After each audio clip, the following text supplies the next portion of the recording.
Check for clear. He's getting that. Audio good? We've always said that John is not only a very accomplished commercial real estate broker, he is currently finishing up his tenure as the president of the Main Street Organization of Realtors, which is the 7th largest in the world. Yeah. 7th largest realtor organization in the world, based out of Chicago. He serves on national boards for the NAR. He is a dual citizen, the United States and Ireland, so he teaches in the UK all the time. He's actually taught in many places around the world, but very well versed on real estate and the other side of the pond. He is currently not only affiliated with KW Commercial, but he has also in the past year been one of 3 people who have re-engineered their education, their training, their broker engagement, utilization of tools. A wonderfully talented individual and an even better human being. Please join me in welcoming John Letourneau. Cool. Thanks, Tim. Thanks, everybody. I appreciate your time today. And want to start with one rather diversionary thing, which is it's fascinating to see the room here.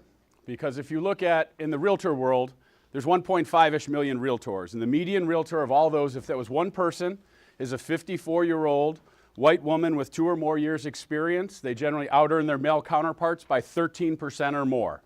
It's a very interesting spot because females can generally earn more than males there and generally do and still have a non-traditional path to income while still potentially having a family, which is awesome.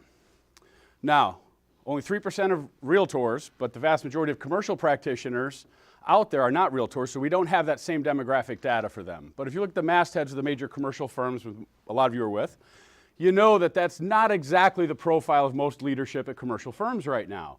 And it's always been the profile of late 60s, early 70s, white male, cigar smoking, scotch drinking, country club dudes, right? It's definitely the old boy network. And a lot of that talent is now aging out by physicality or just by time. At the same time, we have the largest group of minority women and small business startups in U.S. history. And Rod talked about the wealth shift from greatest generation to boomers and maybe beyond. There's a second shift happening right now that's going on at a massive pace, going from those boomers down to Gen X, Gen Y, Gen Z, and even beyond that. Most millennials have savings rates that are 5 and 10 times higher than their parents and grandparents. So there's a whole ton of wealth, a whole ton of people down there, and most of the representation that they're getting is late 70s, maybe even 80, going, huh. So what they're looking for is representation that matches and mirrors them. And to see the diversity in this room of age, of practice, of everything else is phenomenally heartwarming for me to see that happen. So I love the diversity in this room. I think it's awesome to see. So I'm thrilled to see who's in the room, where they're at, and where you're at the table. Because there's opportunity in this market right now for y'all to get in and to absolutely kill it in a changing market. Because there's disruption coming in the market. The market's already started to change. Y'all have the ability to take advantage of it, to own it, and to crush it in the next 2 to 4 years. In a way that maybe or maybe not you haven't had in the past few. So we talked a little raise of hands earlier. Who's been in a year or two? Say 2 years or less. Let's just sample it. Okay, cool. And then 5 or less. Cool. And then old dogs, I won't even ask. Okay, cool. So a fascinating thing in the last year or two, and even 10, right? Ever since social media has come out, everyone is, what you see is this, the humble brag. Oh, look, we closed this, we closed that, I'm that. My slide deck doesn't match yours, by the way. I've made a ton of updates to it since I got here. So you will see some specific stuff that was geared basically towards comments that came out of the class and conversation points and things that you asked about. So we'll resend the final one out, okay? And then the other thing that happened was gurus popped up. Look, this is all you need. And if you look at YouTube on ways to market real estate, and again, some of them are a little residential themed, fine, roll past that. But the point was, if you think your marketing and your ability to affect positive change and to find the right people relies on social media only or on simple passive techniques in real estate, you're absolutely wrong. You're not doing the right thing for yourself. You're not doing the right thing for your clients. You're not really doing the right thing for your agency and your agency agreement. But sometimes this is all you needed. So I was in an 05 with Tim. And at the time, money fell out of the sky. Let's be honest. You didn't need to be good. You needed to be first. And that was about it. And if you were first and you had the right thing, boom, you were done. That was great. And that worked awesome all the way up until about 08. All right? And for anyone who's not been through a market shift, I've got some good news for you. It's going to get interesting. So if we look at that, we talked about how long you've been in the game. Markets shift, and they shift consistently. They always do. So what are you going to do? You have to prepare yourself. You're going to have to prepare your marketing. You have to prepare your clients for this. And this is client expectation needs to change around this. The other thing I want to talk to you about when you're talking about preparing your prospecting, we're going to go over 18 ways, and actually 19, because this is like the eternal sham wow commercial, but wait, there's more. I'm going to give you ways to market. Now, a lot of these may seem very basic and prosaic to you, but I'm going to give you some scripts and conversations around them and ways to lever them into something greater than perhaps just getting your listing in front of them. And we'll talk more about that as we go through this. Tim talked about this early on, probability versus possibility marketing, as did Mike when he talked about trolling and hunting and how are you going to raise your probability, okay? So we look at the history. We look at real estate as cyclical, right? Absolutely. See the dates? 18, 20, 30, 40, 50, 60. The idea of real estate being cyclical is nothing new, folks. This has been happening ever since people invested in something on a speculative or investment basis. So when markets shift, those brokers and those agents who have the strongest game, who have engagement plans out, who have fixed CRMs, who have structures, metrics and processes in place are not only going to survive, they're going to thrive, and they're going to take market share that others will lose and lose permanently. So the opportunity in your marketing game then is to not only grow and sell the listing, it's to grow market share through your progressive marketing strategy. And that's the focus I want you to bring to this. So Tim had talked about probability versus possibility. And you start here, your highest probability is always those who know, like, and trust you, right? You're starting in your small circle and go up. Public listing platforms, yeah, it's great you throw it out there. I got to tell you, that's the lowest return, lowest probability. So let's talk about call reluctance. What I'll say is this. If you're afraid of making calls, you really need to consider whether this is your game. It's as simple as that. If you're not willing to engage a stranger about a random object, that's it. Because when you distill down everything we do as brokers, our entire job is this. We connect people to people and people to things, and we monetize those connections. That's all we do. That's our primary function. And if everything you're doing is not leading you to the next connection and from that connection to the next connection, got to go, why is this in my business plan? What am I doing with this? And is this really core to my business? Is this central? If it's not, what's happening, okay? So when I talk about call reluctance, also, I always love the blow-off call, and this is definitely a very Chicago thing, and Alex will laugh on this one. It's like, yeah, I'll call you right back. He knows, dude, I'm not calling him for a day or two at that point. Now, fortunately, we work 6 feet apart, so he knows he'll see me the next day. What I'll tell you is, when I first got in the game, I was dead afraid of making calls, and we had a slick CRM and auto dialer system, and I walked in and da-da-da, boom, made the call. An elderly widow answered a very early cold call that I was not at all prepared for a human to answer. Oh, one diversion to my diversion is, if you're ever out there and you're going, I want to get my calls in just so I can be done, and you almost pray for voicemail so you don't have to engage a human because you're not really sure what you're going to say, that's kind of maybe you want to up your game. So this elderly woman answers, and I said, hello? She said, hello? Is Mr. Smith there? John with XYZ Realty calling about 123 Main Street. No, he's not. I said, do you know when he'll be back? No, he's dead. And I was just like, oh, God, I'm sorry. I was lost. It took me totally off the rails. Hung up, no problem. Went to lunch, probably the off-track betting with a few guys that Tim knows. And who knows where we went at that point. Get back at lunch, da-da-da, auto dialer comes up, da-da-da. Calling on 456 Main Street. Hi, is Mr. Smith there? I'm calling about 456 Main Street. Elderly widow. Did you call this morning? The guy owned 2 properties. My auto dialer grabbed him on the same day. This woman tore me up one side and down the other. And I will forever hear her voice eviscerating me for being a rude, insensitive, bad human, and not all these other things. No, I didn't close on the properties. No, I never got the listings. There's no win here. I was just a jamoke who didn't know what I was doing. But I survived calling the same dead guy twice on the same day. So guess what? No matter how bad you are at it, you'll survive getting over your call reluctance. So suck it up and make the calls, okay? Now, start here with database. Those who know, like, and trust you are your first, always, and your most probable. The one caveat, sorry, I double jumped. The one caveat's on investment listings. This is an interesting nuance where those of you who do work in investments, I would say don't necessarily be afraid to call cross-segment on this one because investors are always omnivores. And they will generally eat in their own food pool for a while, but when you look at the long arc of investment real estate, there are people who are multifamily people, tried and true, until one day they're done with toilets, tenants, and trash. And they're like, I just never want another phone call. So when you call with a triple net office deal or a single tenant net lease deal, you may very well convert them to an opportunity they didn't know that they needed. Okay, so investments can be a little bit of a cross-segment deal if you're working in that world. Now, Okay, yes, I'm in the residential, I'm in the realtor world, non-residential. Realtor is a 2-syllable, not a realtor, 3-syllable word. Okay, fine. So I'm gonna throw a little bit of tools out here that are focused maybe a little more down market compared to some of the institutional folks. But if you are in a mixed office, there's great opportunity also to run this by other people out here. Because if you're dealing with folks who are working with C-suite execs, they can put your deal in front of them, get referrals off of them, okay? Now, on this side here, this is a fascinating one, the residential side, because let's talk about referrals for a second versus fee side. So the median residential transaction in the United States takes 40 hours to complete, and the median commission on the United States on a residential deal is $7,500. So residential brokers make $182.50 an hour when they're doing their brokerage activity, okay? So you go, okay, that's cool. Now your values vary depending on where you're at. Now, you're a commercial broker, call them and go, look, you know, I got this cool listing. I know you work with a lot of high-end clients in city XYZ. If you have anyone who works in this industry, put this in front of them. Say, hey, you know what, our industrial team in our office or our commercial folks have this really great listing. Would your company be interested in taking a look at this? I know your location is here, whatever that might be. Use some intelligence, take some time, do some research like Mike referenced. We can get that out to you. Well, why would I make calls for you? It's your listing. Well, you know what? If you take a normal listing, whatever your typical fee is, your referral fee on this thing might be 15 grand, 20 grand, 25 grand, whatever that number is, okay? That's selling 2.5, 3 homes, whatever your number is on that side, and all they had to do was make an introduction. They also know that you're not going to skate them for the residential business because you're a commercial broker. This is what you do. This is your world.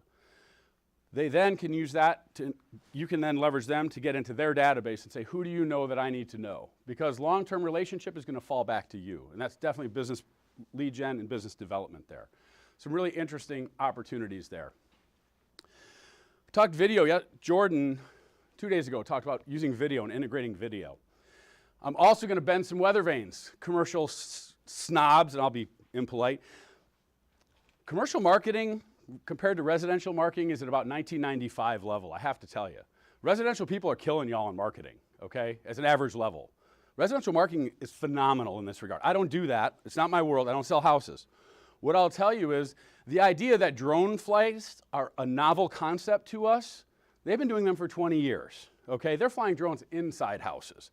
So we look at the concepts of how can I integrate higher level marketing, integrating video, integrating going live, and I threw Facebook in.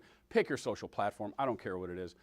YouTube is one that I would absolutely positively never ignore for several reasons. First off, it's there forever, great. Secondly, YouTube voice transcribes everything that gets put on it, and it rolls into SEO.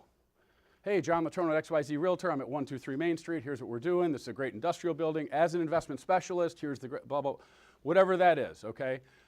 YouTube is phenomenal. It's also the most used search engine out there. It actually surpassed Google last year. So don't be afraid of YouTube on that one. LinkedIn is great as well on the video side.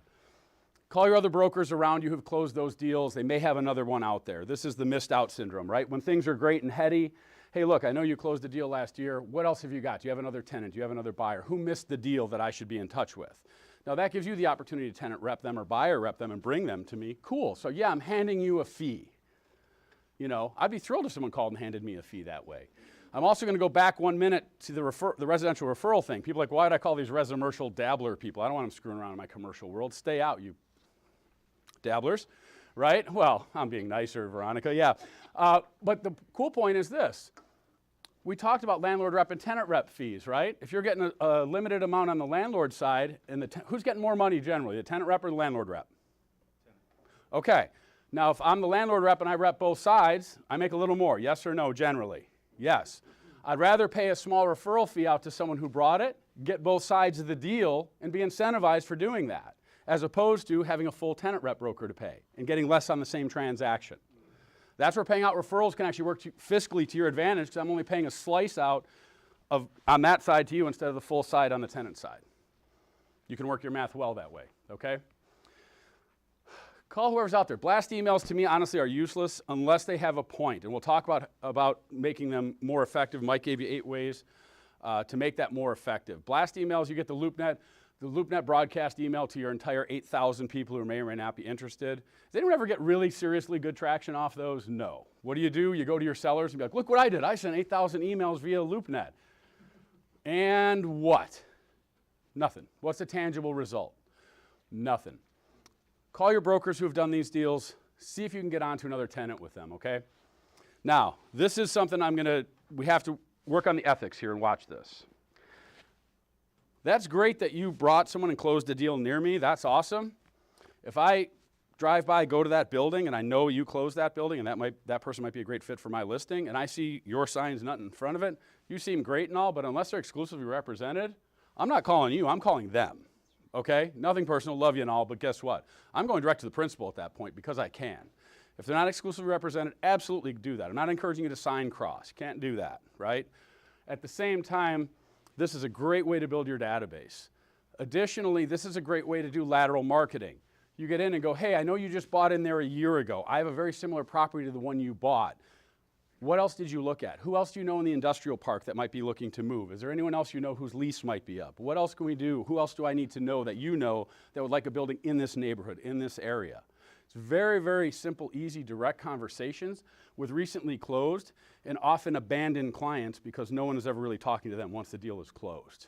There's a great way to turn those people into long-term prospects, well, suspects, prospects, and eventually clients, if you will. Okay, going into Realtorville for a second. RPR, does anyone know what those letters stand for? No. Okay, I think the guy in the back might, you might. Houston, I think you might, maybe not. I've heard actually. Okay, cool. So this is one area where realtors have a cool thing, which is called Realtors Property Resource. All realtors have access to this. It's a tool. It is a parcel-centric map of the whole United States that has ownership info, demographic info, site selection info, flood zones, opportunity zones, and a ton of other stuff built into it. So if you don't have institutional tools and you're going, hey, how do I get some of the data and put together a proposal and get some of this information that Mike's been talking about, this is a cool way to do it. And I'm going to show you some samples.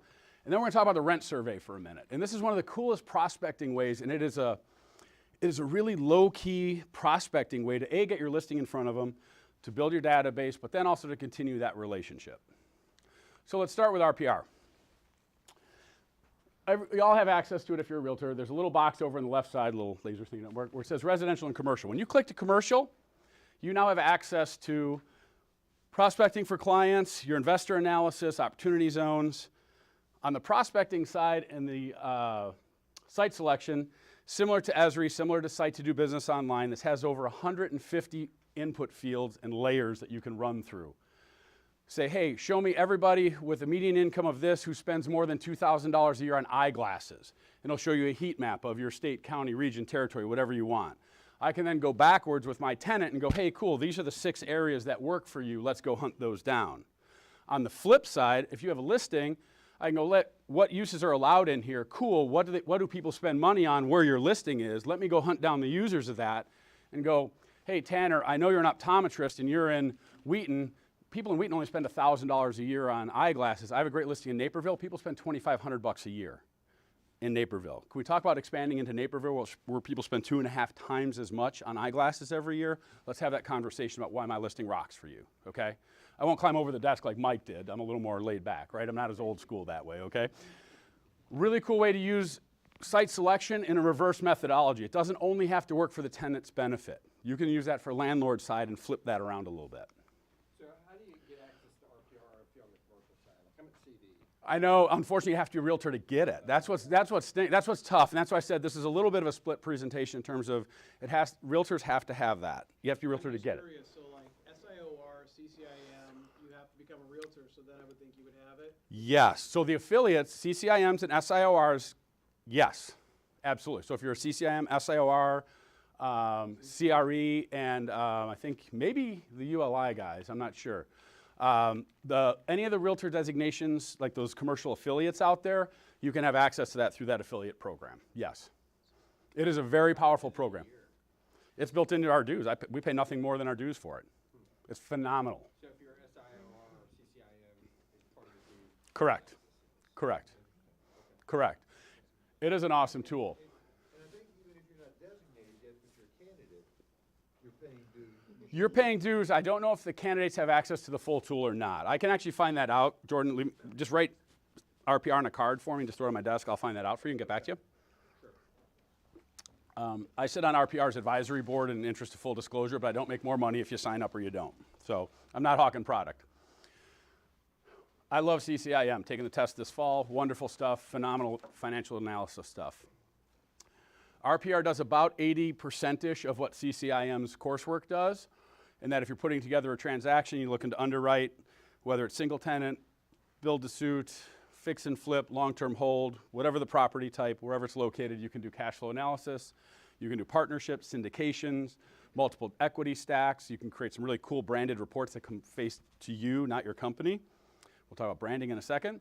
But more importantly, you can send this as a link to your client who can then change the suppositions and send it back. So you can live feedback it and be like, hey, what do you think of this? Hey, your expenses were low, this is high. So you can make it a two-way feedback street and play with the underwriting a little bit if you get nerdy like I do on underwriting. So be dangerous there.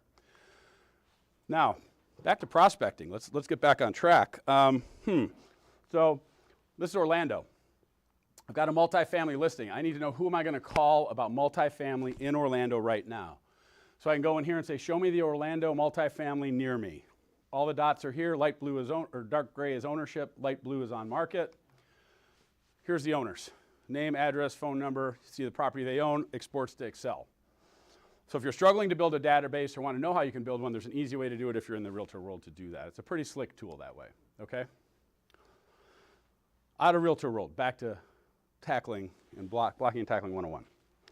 Rent survey. And this is one of the most basic calls I hope you all make or made because it's the easiest non-threatening call to make when you're a new agent because you don't have to sell anything, you don't have to buy anything, you're just gathering data, okay?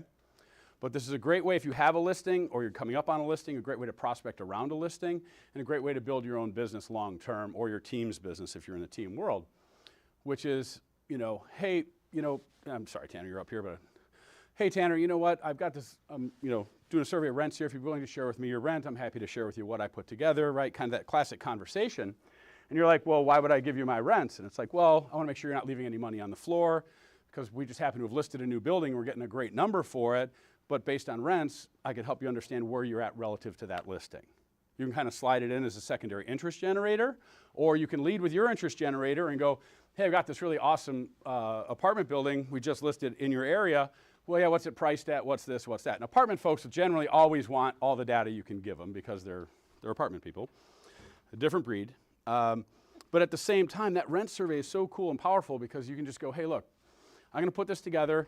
So I'm going to ask you for your info. I'll anonymize it so you're not going to know, no one's going to know your address. Neighbors aren't going to get yours. You're not going to know theirs.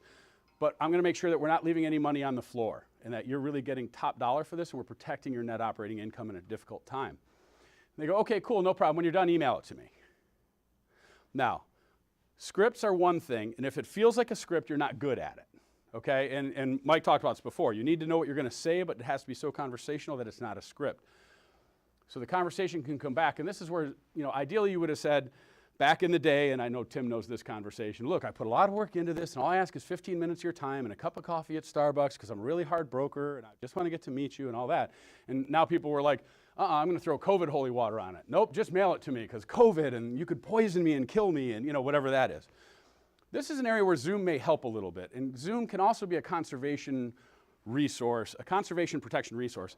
So you can go, look, here's the deal, and I'm going to give you one script or one phrase here that I found incredibly powerful. Look, I'm going to put this together. All I'm going to ask is 10, 15 minutes on a quick Zoom call.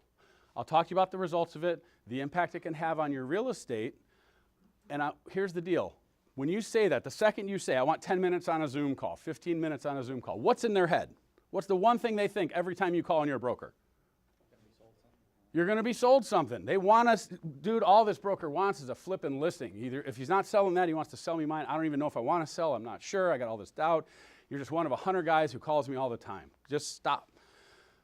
One of the best lines, and this has worked very, very, very well, is, Veronica, I'm asking for 10 or 15 minutes on the phone with you or on Zoom with you. And listen, I'm going to commit to you that on our next conversation, I'm going to not ask you to buy, sell, lease, or rent, whichever side of the tent you're on. I'm not going to ask you to buy, sell, lease anything on that call. We're just going to get a conversation, share some information, and go from there. I haven't earned the right to ask you to buy anything yet. I don't know if I'm the right broker for you, and I don't know if you're the right client for me. So I'm going to take that right off the table right now. I'm not going to ask you to buy anything. Now, if on the next call they ask me for something, or if they say, well, what have you got for me to buy? Hey, the inquiry comes from them. I'm on that like a rattlesnake on a naked ankle, right? I got no problem with that.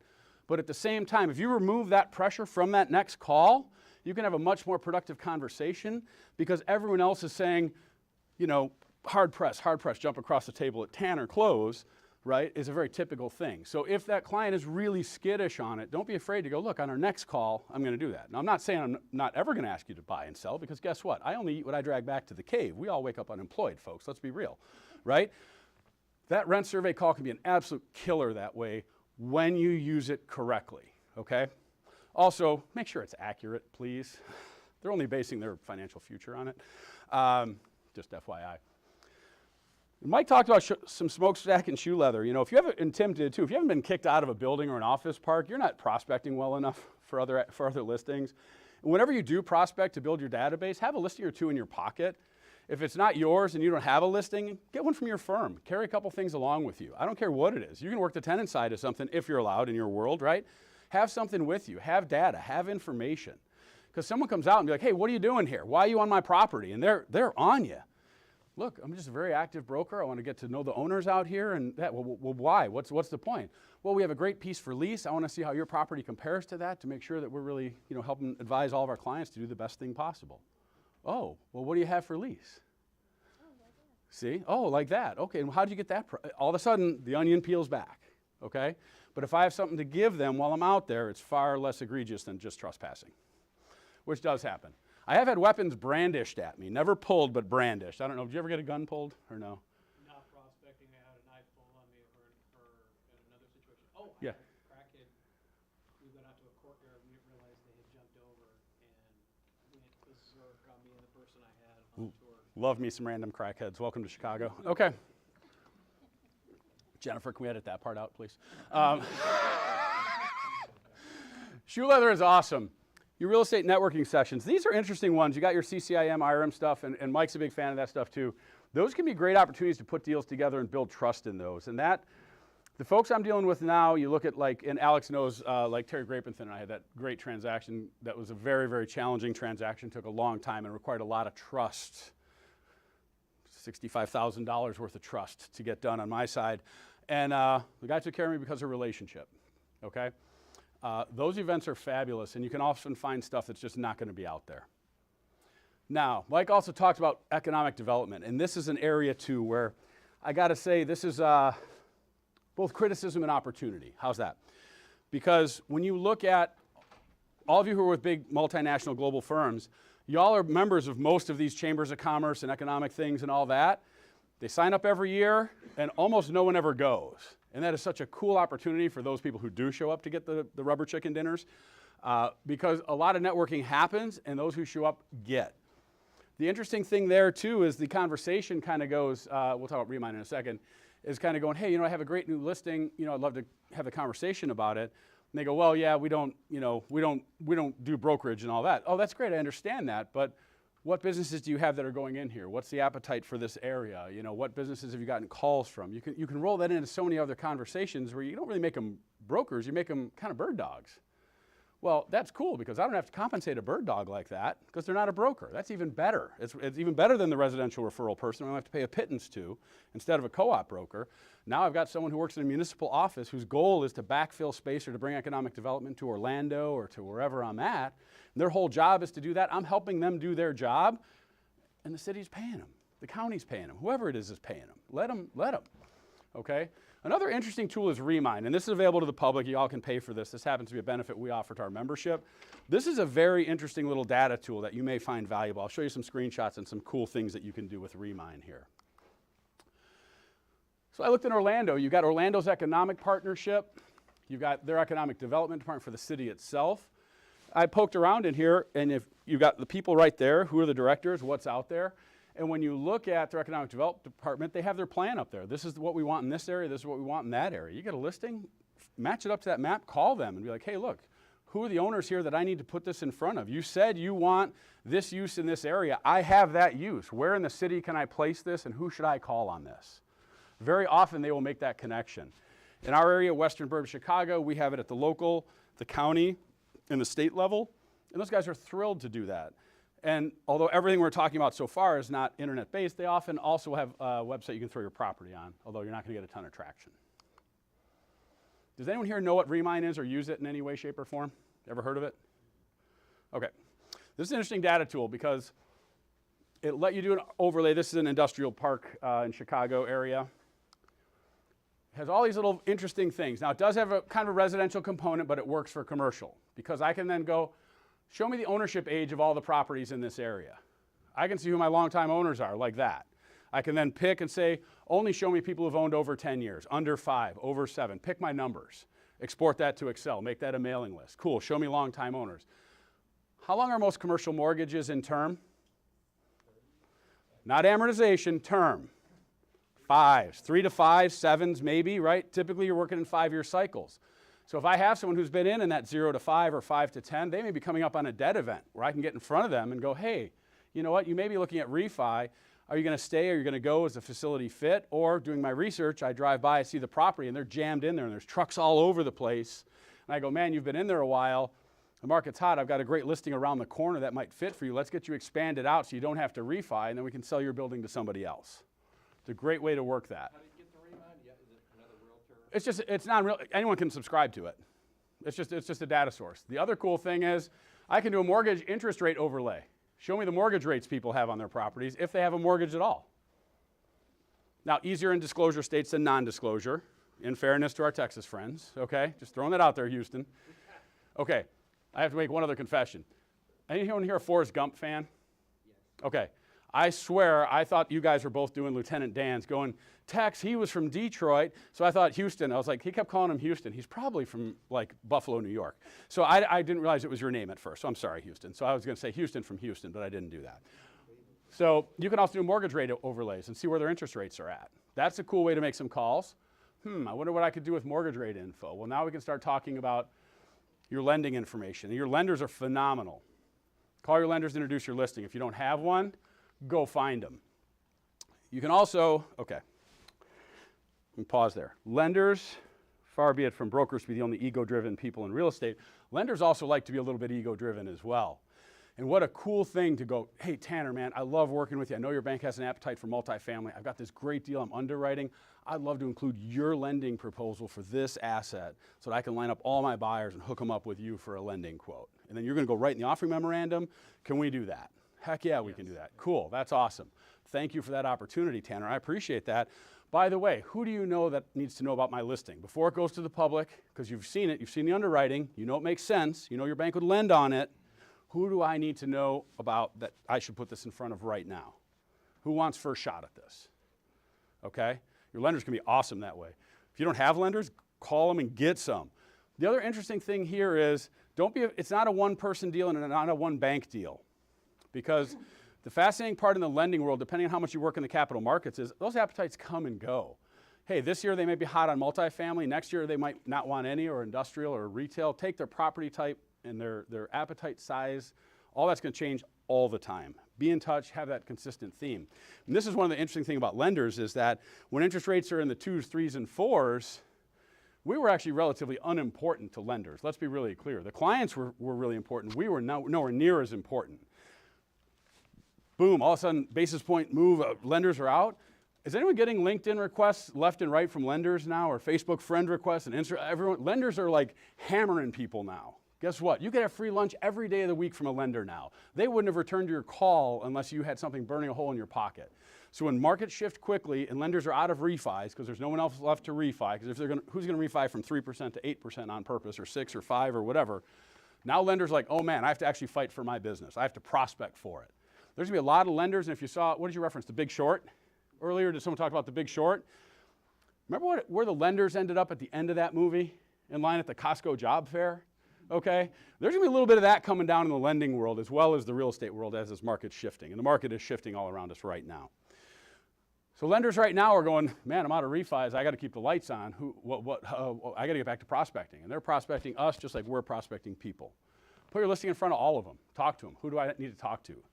SBA is another tool that is absolute gold if you know how to use it and utilize it well. And use that as a lever tool. Buy versus lease analysis. I know, Tim, you do an awesome segment on that, and that's a great way to really own that. But lever that back to your conversation, and if it's go through summer core, whatever you're going to do, and be like, hey, that's cool. Who are you working with in the 504 world right now who this would be a fit for? Because if you think transaction timelines are long for build out, start doing 504s for a while. Start doing SBA stuff, because that timeline could be painful as well. It's a great opportunity to put you in front of some of those people, okay? Now, let's talk about some tenant expirations. And this is, well, I don't know if you're going to keep this in or not. Who here loves CoStar? Don't have to raise your hands. It's okay. Okay, who here hates CoStar? I don't even know. Anyway, one of our, well, someone Alex and I know well calls it No Star. So you can cut that out too, Jennifer. Brokers are lazy and they don't want to put their stuff in there. And on top of that, if you go in there for comps, you just ain't gonna get it. You're not gonna get good comps from CoStar, in my opinion. Okay. From my experience. Yeah. I'm not one of those lazy brokers. I'm not saying that. So we know who wants to win a CoStar Power Broker Award. He's right over there. See, he wants that. He wants the gold plaque to come and all that stuff. So we got that, which is cool. So what I'm going to tell you is there's some really very interesting things you can use. I'm going to show you a couple ways to leverage CoStar. Maybe you're using it, maybe you're not. But this is a cool way to find opportunities around you, whether it's for purchase or for sale, and to maybe leverage some of these conversations. Additionally, their CMBS tool, I got to tell you, if I was going into either the tenant rep business or the investment sale business, or if I was going back into 100% brokerage day to day, right? I do a lot of teaching, a lot of instructional stuff. It's my world. I love doing this stuff. What I have to tell you is you can build an entire world around that one tab called loan in CoStar. And you could build an incredible business in about any major or even secondary market in the United States off that one tab. What's CMBS stand for? Commercially mortgage-backed securities. The commercial version of what went wrong in The Big Short. Right. Okay, because those are RMBS. Everything that went wrong in our world was CMBS. Although there was actually a lot of CMBS that went wrong too. No one ever talked about it in the whole movie. I felt a little gypped in that. I don't know where you were with that, Tim. I remember Russ, what's his name, tracking that every day. Oh my God, Schlossler? Something like that, whatever it was. And the CMBS tool does work in Texas. So I did check, FYI. So you said, what about non-disclosure like Texas? CMBS tool works in Texas. Again, I updated this based on input from the session. And the title said 18, but you do get 19. Reporting. And reporting as a marketing tool. I'm going to talk to you about why that's important and why it is a marketing tool. So everyone gets into CoStar and they go, I got a new lease listing. Let me find who's expiring soon and let me go call them. So this is Orlando. I pulled up 1,500 feet. Show me who expires in the next year. What do I got? And this is office, right? I threw some number on it. Got a couple hundred, 187. Now you take your first attrition going, well, half of that crap's probably wrong. So maybe there's 90. Well, that one's a little far out. So maybe there's 30 or 20 that might even be worth a phone call. So you're looking at this very low probability data.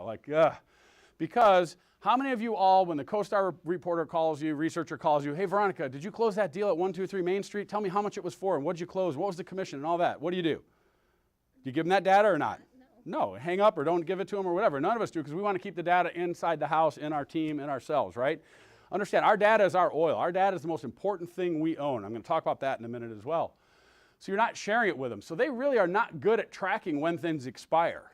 One interesting thing they're actually really good at tracking is when leases begin. Flip the way you're looking at this. If I take that same data set and I say, show me everybody who moved into those same area between 2017 and 20, most commercial leases are at 3 to 5 year terms on an initial basis.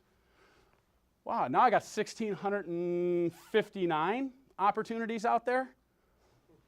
Tell me you couldn't find someone in there who might be an opportunity for your listing? It's a whole different way to think about you leveraging the data that's in there. Because understand, the lease move-ins are easy to track. Everyone opens for business. They want to be found, okay? They're not going to share the financial data on the way out, granted. But right there, you've got opportunity. CMBS, and I love this one. Oh my God, this is so cool. I did go to Texas for this one, so you know. Right up here, it's got a little box that says loan. This is cool, right over here. Wait, let me do my Alfred Hitchcock while I'm here. Sorry, no. No, that's definitely a time-sensitive joke, or age-sensitive joke. On the loan side, all I have to do is click loan, and then show me everything that includes financials and notes if you want.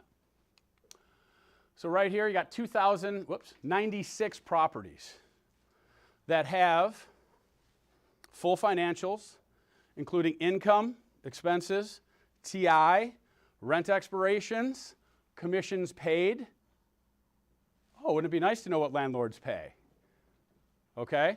And this is all done according to the federal regulators who underwrite these loans. So this isn't the landlords lying about it. This is going in front of federal regulators who are backing the loans up, who have reporting requirements that they have to turn this stuff over in a diligent and fairly honest methodology. I'm not saying there's not skeevy people who skate the law.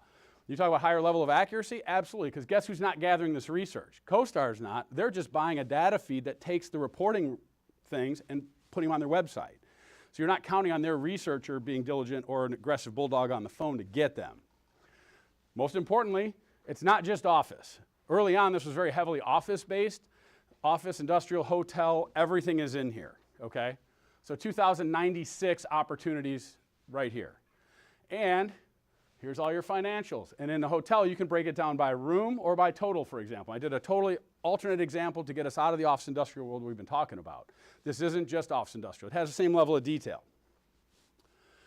You went RevPAR, utilities, expenses. I love knowing what kind of commissions they pay on leasing as well. That's kind of handy when I go in if I'm going to compete, because I know if I see this thing's exclusively listed by someone, I know what they've paid in commissions in the last year, and I know what the vacancy is. That's cool.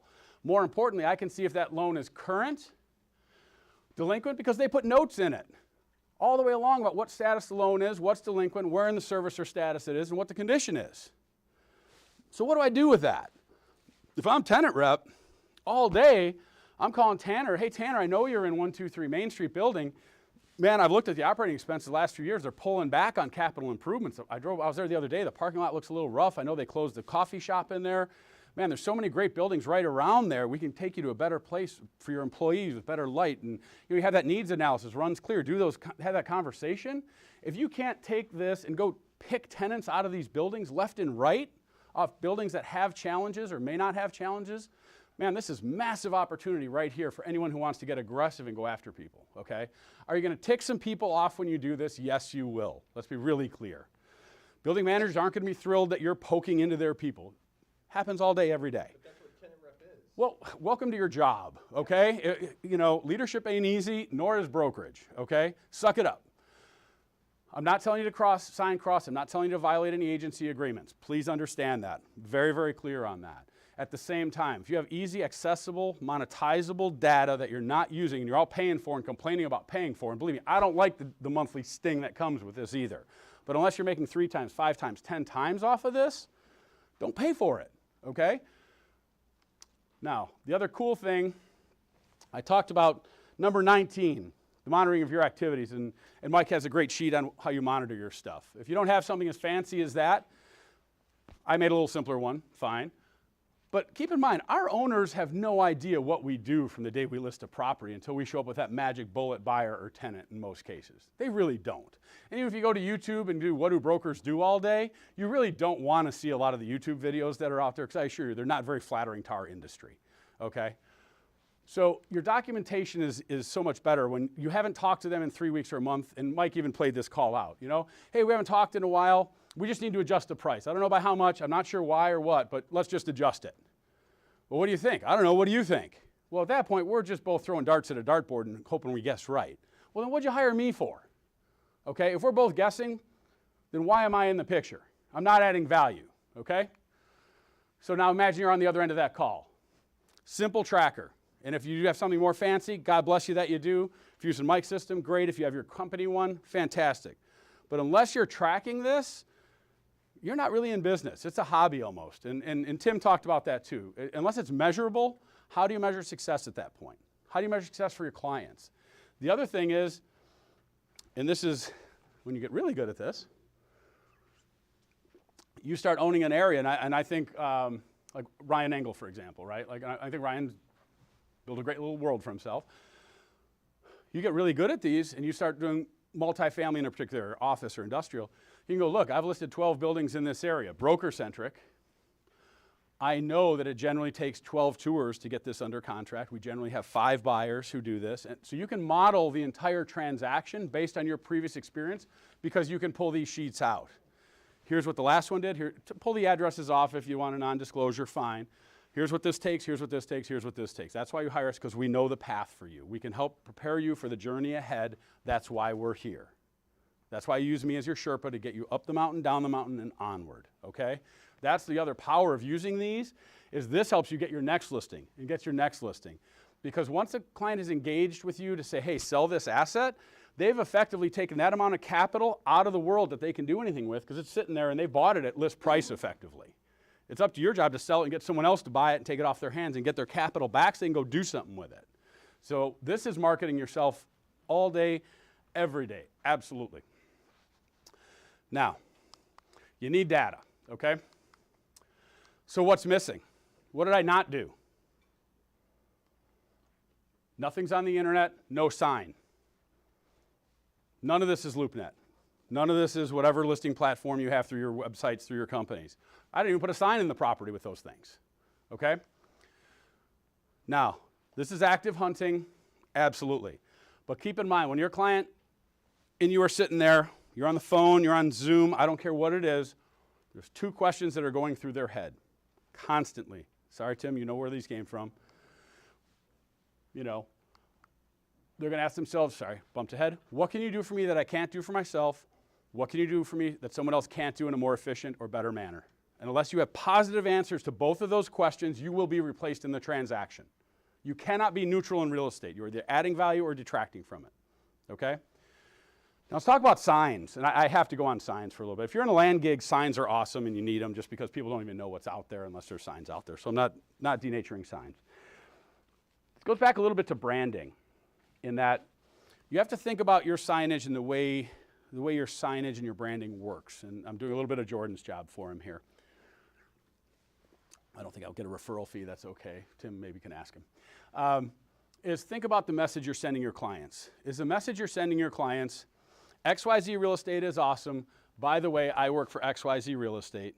Or is it, John Letourneau is an awesome broker, he is supported by XYZ Real Estate and works with XYZ Real Estate? Do I stand in front of the sign or do I stand behind the sign? You need to think about what you're building. Are you building your brand or your company's brand?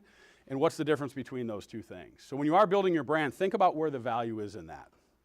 Just a friendly note, okay?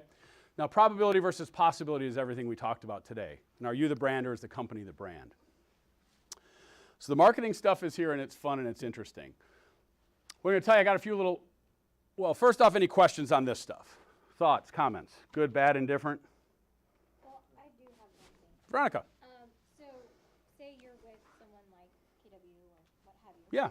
You know, when you talk about, are you the brand or is your company the brand? So I know that I've been at two big ones, so Remax and KW. Sure. So KW kind of gives you the luxury of like putting your own logo and your own brand on Correct. there, where Remax is very, you know, you'll do this, here's Yep. your phone number, here's your name. Rent the balloon, put your name in the corner. Right. Yes, I understand. What would you do in those cases where it's, you know, Well- a big franchise brand or something like that, and you can't really... Understanding you have to comply with sign regulations and all that stuff, absolutely.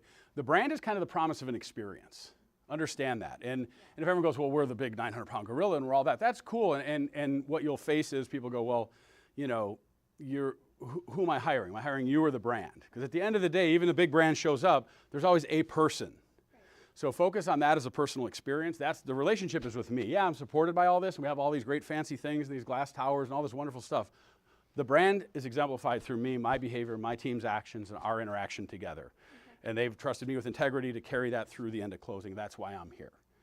And it comes back to, we're the right brand for this assignment. I'm the right broker for the assignment. This is the right assignment for me. You're the right client for my profile. Let's do this. And you find alignment on both sides of that, so it's not just broker-centric. Well, yeah, you're the right listing for me. Well, that's great. But let's make sure you're the right broker and that's the right brand for you. And it has to align on both sides. And what you will face, sorry, institutional folks, going to beat you a little bit here, is you're going to face the, you know, well, why would I hire you from Remax when I've got CBRE or JLL or whatever, or goes the other way. You know, I've got a residential person, vice versa. So you will face some prejudice that way. It happens out there.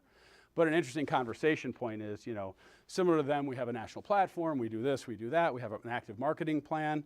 You know, I mean, and that's where it comes down to the experience of you as a person, as opposed to necessarily saying, well, the brand there. You know what I mean, as far as where you stand in front of or behind.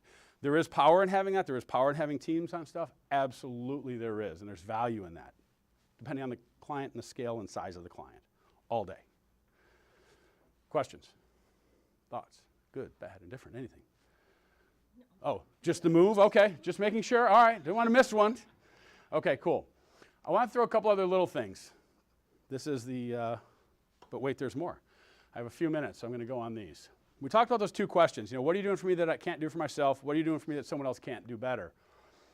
And this is a challenge where most of us fail when we get early on in our calls. We get better at it, and I think actually over time we get worse at it because then it turns into storytelling time. And storytelling time can be dangerous during listing appointments because then it turns into ego stroke time. So what I'm going to encourage you to do is anything you're sharing with your clients that's relevant and that is something that they're going to have to make some kind of formative decision on should pass 3 tests. The first is this. It should be newsworthy to them. Did they know about it before you told them? Fair enough. Okay, cool. It should be relevant. And we as a profession actually are really bad at telling them irrelevant information on a consistent basis. Oh, change your smoke detectors, fall behind. Really? Like they wouldn't have figured that out. And the last one, and this is the one we miss, is actionable. What can they do with that information now that they couldn't do before you took that call with you? Because the conversations we tend to have are, hey, this new building sold, here's this. Okay, now what? And unless you're adding that call to action, unless you're building that in, and you notice everything Mike and Tim talked about, the e-call, the everything, has a call to action, has a now what. And unless we're building in actionability on these things, you're wasting your time and your client's time. And you were quickly getting to irrelevance because you're just a news source, okay? So that NAR test is very cool. Now, when I teach in Texas, it's the NRA test, just so you know, okay? Is anyone here from Alaska? I know you spent time in Alaska, Cameron, right? You spent time up there? I have to give you one quick aside about Alaska.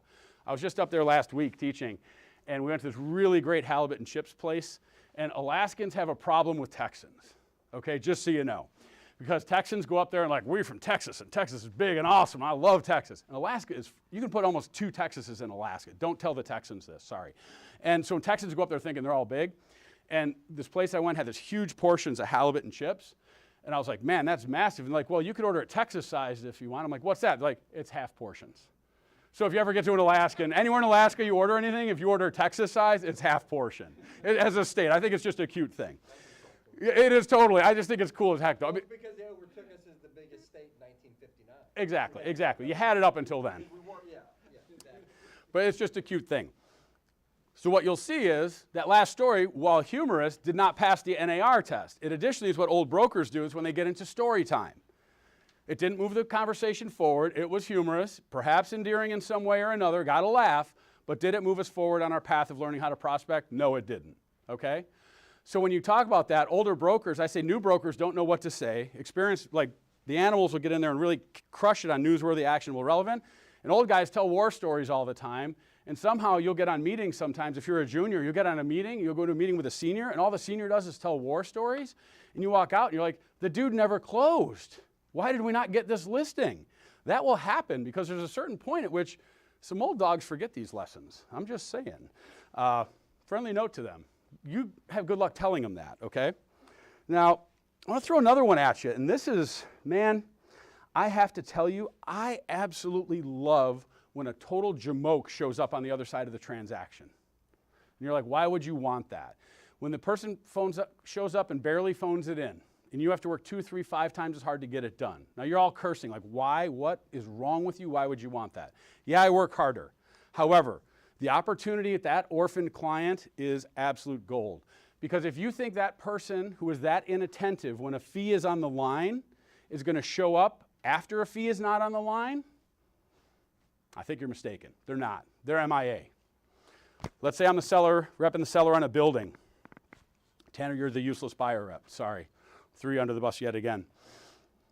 You're out. You got your fee and you're done. You're the client.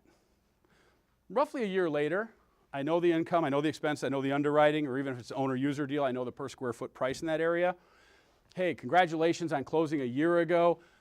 Based on the income and expenses and your debt, here's about where your equity level is in the building. Here's your approximate value is on the building. I send these out as a courtesy to all my clients every year so they understand kind of like a 401k statement of what the value is of their asset every year. If you have any questions on this and want to understand how that affects your value or whatever, let me know. Send that out like a 401k statement every year to everyone you're in business with. Because guess what? You're not doing it. You're gone. Took your fee and ran. Now, you're on a 5-year mortgage. Year 4, Hey, you know what? Your debt resets in a year. I know when your mortgage is. What are you going to do about that? Interest rates are here. Do we need to raise income, expenses? What can we do to prep you for the refi? You can pick up so many opportunities off that. Same on tenant rep, leasing rep. I don't care who it is. Don't sign cross, but man, those orphan clients are absolute gold because all you have to do is show them a little love. And those little free CMAs sent out every year on the value of their property, by the way, stolen from the residential people, works like gold. People just stick them in the file, stick them in the file, stick them in the file. And you go out there to do a consult on the building, hey, let's sit down and talk about value. Boom, they'll pull a stack of those out. It's cool to see your work for 3, 4, 5 years sitting there. Here's where your values have been. How cool. And that's all in your CRM and tracked, okay? Now, it is just funny, and I didn't put the 10 number in there, since Mike said each of these should be 10 new contacts minimum, or was it Tim? One of you said 10 today. I think it was Tim. Everyone you talk to should lead to at least 10 new contacts at every opportunity. Every listing should give you at least 10 new people in your database. I'm going to end up, because we're 2 minutes, 3 minutes left. Database. Okay, back to story time. I worked at a firm. The market crashed. The property type I had was not selling. I went to the managing broker at the time and said, man, sky's falling, world's ending. I don't know what to do. What do I do? What do I do? What do I do? He said, well, try this, try that. Yeah, that ain't going to cut it. He said, okay, maybe we do this, maybe we do that, or maybe I'll move you over to a multifamily team from industrial, or maybe we'll do that, maybe we'll do that. And I'm like, okay. He's like, well, why don't you think about it, and I'll think about it, and we'll figure it out. Okay. I left my desk, and I walked, maybe, what was this, 200 feet to my desk at the time. Tim was not my managing broker at that time, FYI. It was someone else. And I got back, my computer, locked out of every system. Done. I lost my email. I lost my database. I lost everything I had built for the last 2.5 years of my life. Because he's like, yeah, this isn't working out. Why don't you go? Pack your stuff, Skippy. Security will be up with a box. You're out. See ya. Because I was incongruent. That's the exact word that someone used. Incongruent. Okay? So when I talk about database, okay? When we talk about database, sorry, pop that one. Your database is the most valuable thing you have. It's your relationships. It is your connecting your people to people and people to things. It's a little bit silly on that. Unless you have one, unless you're working it and owning it and really crushing it. And Tim, I did throw one Simpsons meme in over lunch because you did pull out the Mr. Burns. So I do throw one up here, okay? Stating myself with Simpsons references. Yes, I saw the very first one on the Tracy Ullman show. As someone who had to lose every single piece of information I had and rebuild it, it's no fun process. So own your data. It is your value. It is your oil. Think about what that looks like. Think about how you protect that, how valuable that is, okay?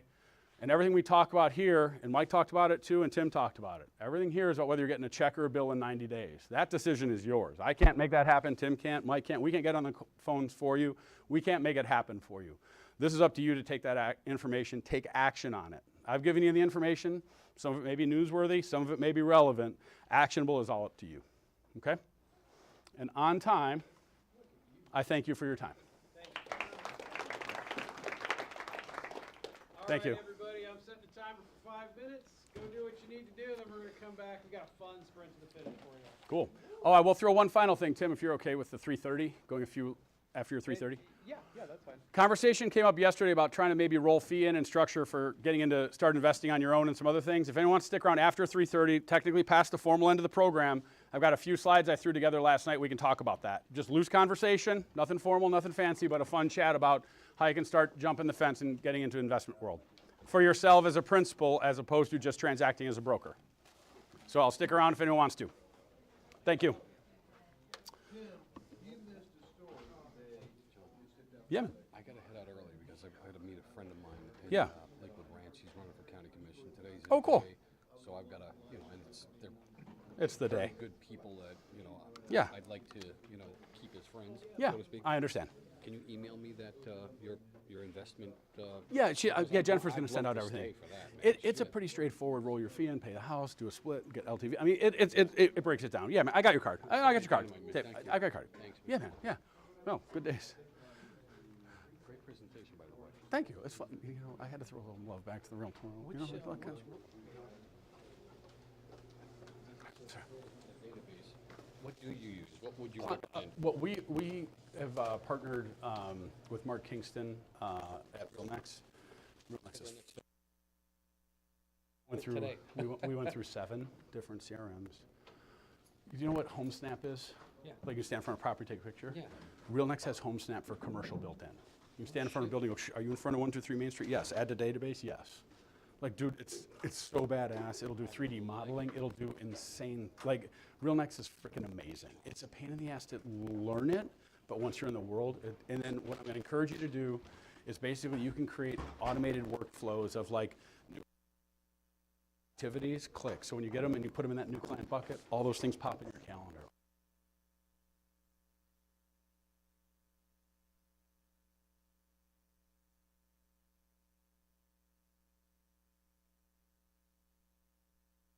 Every month they're getting this, and the next month they're getting that. You can build out a whole year of activities. Like, build in a month of pain in the ass, and then your next year is set, dude. Like, it's so. Like, I like it.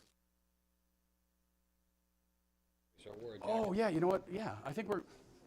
Yeah, maybe when we come back we can do that. I'll take that mic back from you. Yeah, sure. Sure. Thank you, sir. I made the critical mistake of not turning it off. At least I didn't go to the restroom. Yeah, it's okay. I didn't hear anything. I had my headphones off. Tim, you're up next, right?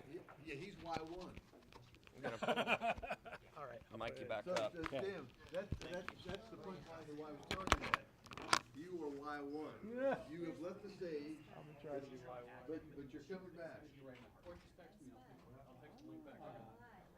Yeah. That's my one Jet Danish. This is my Scottish thistle. Oh, Tim, Tim, you using your laptop? Yeah, I'm gonna, because I did some new things. So Gotcha. Are those new? They always I got this one 4 years ago. Yeah, I've got one down here. Got this one.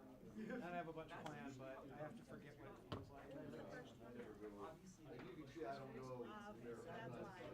You're not linear, I know. I tend to overdrum. These are both since COVID. This was November. This was November 2020. I got you. This was last September. People ask about a group photo.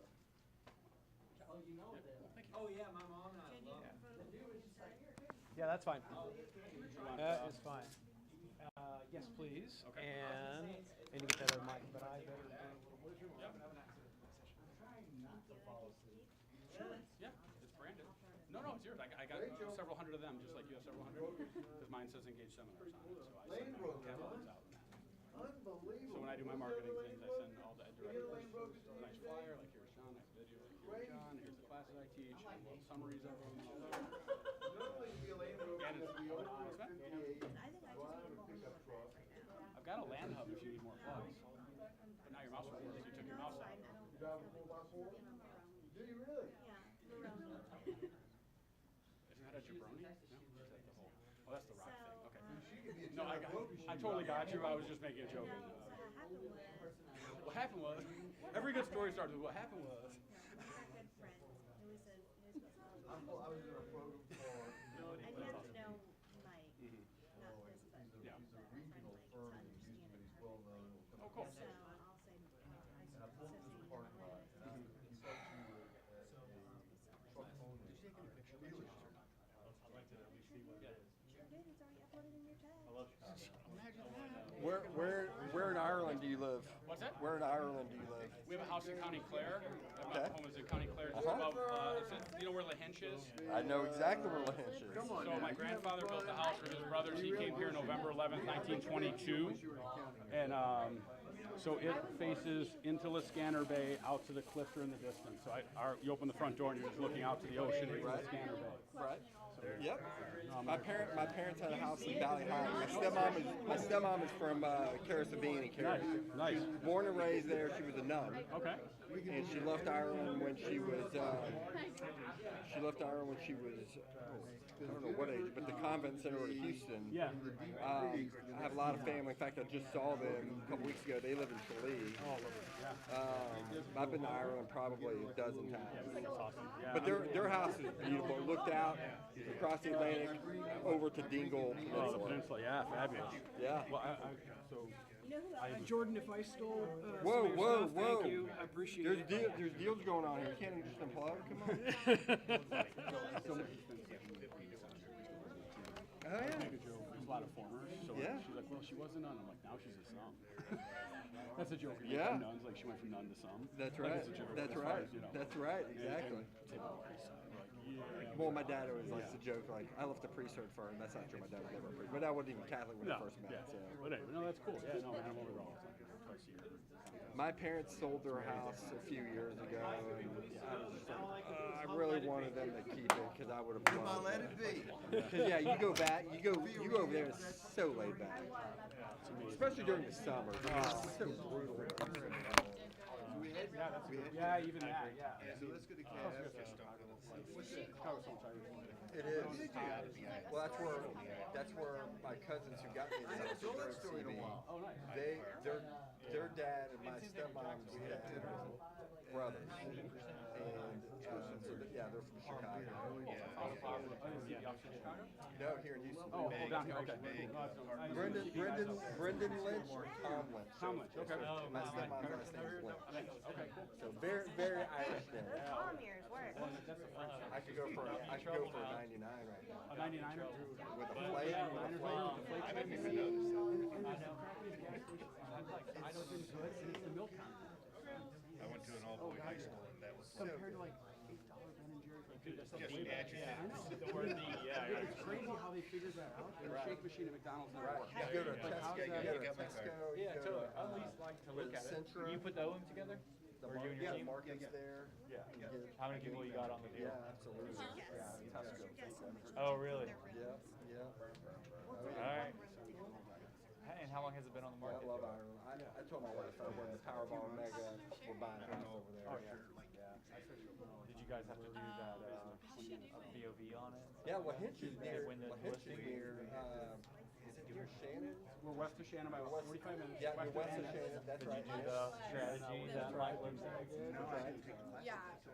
Oh, and he, The surgeon, once he got I'll tell you, have you been to in, Northern was like, Ireland? okay, it wasn't as deep That's as I what feared. people miss So out. People when miss he out was on in going there, there. I he think said they're, that because he they're scared, but they don't basically realize. in his yeah, You I don't haven't fully notice experienced you're, that, you but do I not love notice that you're tool. Northern Ireland until it goes. I love that approach. I love Belfast.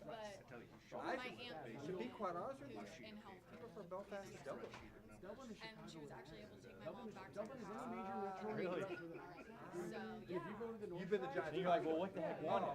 I think. Because you know that's all the other I people think had. Giant What's your Conway original question? is Well, what won it? I don't know. amazing. They got 35% done, and then That's all it takes, I guess. Yeah. Yeah. Port Rush. Derry is a little tight. You gotta go I've been to London, Derry. Whoa, If you watch Derry Because Girls, then you watch Derry Girls? I had not, but But you know, I did make the mistake of eating at a restaurant in Belfast, and I didn't know that. It was 5 years ago, last time I was in and I asked them, I'm like, do you consider yourself Irish or British? She was like, sure. Yeah, we don't. yeah, you don't want to have that And I didn't realize it until I told my stepmom. I was like, yes. Yeah, no. I should have told you, don't ever. And it's not that you were being rude. She probably forgave you because she probably didn't think you're a foreigner, but yeah. Are you a member of the United It's very, very tricky. Very tricky. Like I said, So, yeah. Did I get your card? I never. Yeah, I'll get you. I did. Yeah. Great. Fun times. I love Ireland, man. Dude, it's my jam. My first trip there was in '90 when I was 10. Last trip was 2016. I like trying to say 78, 47. Married there in a castle, beautiful weather, and Quinn right outside Ennis. That's cool. It's a different, they're just, yeah, it's so laid back. And it's still relatively cheap compared to the rest of Europe. It's expensive still, but It is, it's not but it's as still, expensive. And I Compared to like Switzerland. oh, dude, yeah, game, yeah. Absolutely. No bueno. Small world. Exactly, yeah, man. Thanks for sharing. That's Yes, cool. sir, yes, sir. good. How are you? Good. Here's your flash drive back. You can keep it. No, sure. I think she already got what she needed. I'm really intrigued to learn about avoiding alligators running. So is it just serpentine? Is the whole point? Yeah, because they're so Their big bad- and their lateral eyes change are directions. separated. Yeah. They can't See, pivot. what's funny though is if you look at like rabbits versus close together as a predator, a part is prey. Only because part eyes have to look around, whereas predators look forward. You know, if you look at all nature, generally speaking, forward eyes are predators, side eyes are out. Alligators are almost the exception. They're kind of like, Right. they're separated, but they can They look can't. forward. Yeah, they have some of that. But if you Yeah. look, you know, like shark versus flamingos. Yeah, I mean, like if you look through all, most of nature, like a quick tech, like is this thing gonna kill me or not? Is it looking at me or for me? You know what I mean? Like kind of that. Like just I didn't a quick make that evolutionary. connection. Yeah, yeah. So that's why I was like, but their eyes are in it. So I've They're been like working, I've literally been working through their biomechanics of movement laterally. They're surprisingly fast too. Yeah. They're surprisingly fast for Yeah. their size. Break leg reel? Oh, man, I hope I don't. Or so. I've done that before. Or it just feels like. That's a terrible injury because there's not really much you can do for it. No. I did try, first time I broke a toe was trying to impress a girl playing racquetball in college. How'd that work out? And how'd that work out? She was not interested, so I probably could have done a triple backflip on the court and it would have. Oh well, you know, nobody bats 1,000.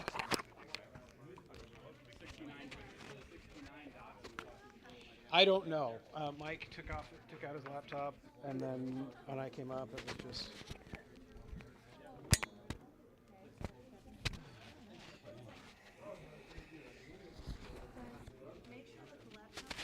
Okay, now they're rebooting, so maybe that'll solve the problem.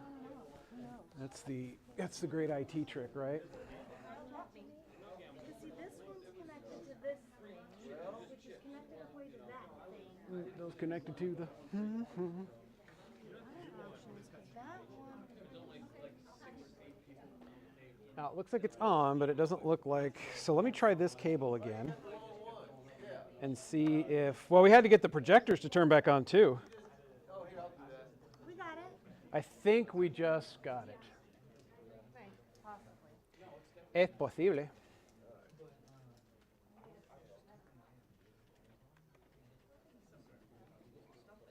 You're not gonna fix it till you do that.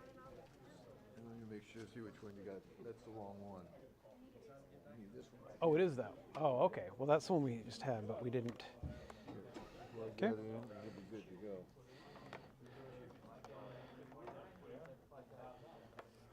See what we got going on. Yeah, we got it. Is it there, Tyler? Give it a second. Cool, cool. Woo! I need everybody to just take a moment and notice that the same guy who couldn't figure out his slides earlier today just fixed the projection system. I want a big round of applause for Mike Lipsey. And I want you to know that Tim is a gifted musician. If you've ever done a Zoom call with him, he's got at least 3 guitars, maybe four, a saxophone, and later. Wall of he will be amplifiers. doing Let It Be. Yeah, right. Okay. You know what? Touche. All righty. Has anybody ever wanted to take a test and thought, I could really do well on this test if I had the answers before we took the test? Have ever occurred to you? Okay, all right. The answer to question number 1 is not me, and the answer to question 2 is hell yeah, okay? So here's question number 1 of the test. How many of you are like, it's Friday afternoon, it's late, I'm tired, Orlando feels like the surface of the sun right now, when is this thing going to be over? Good, correct, 100%. How many of you would love to mix it up for the next hour, learning how to better handle objections? Oh, hell yeah, that's right. Okay, see, I knew this group was with me. All right, good job, 100% everybody. This one's going to be really active. We're going to have some fun with this, but I do want to lay the groundwork a little bit for, I guess, my philosophy around objections. So my first question to you, raise your hand if you feel this way. How many of you really are uncomfortable with objections? You don't like them when the client challenges you.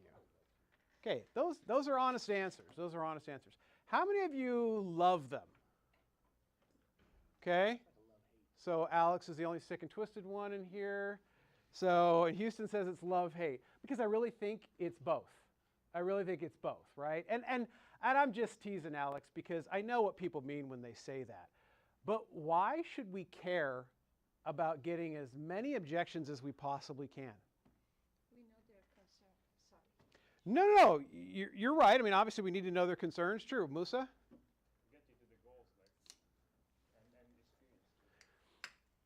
The fact is that both of those answers are right. Objections are buying signals.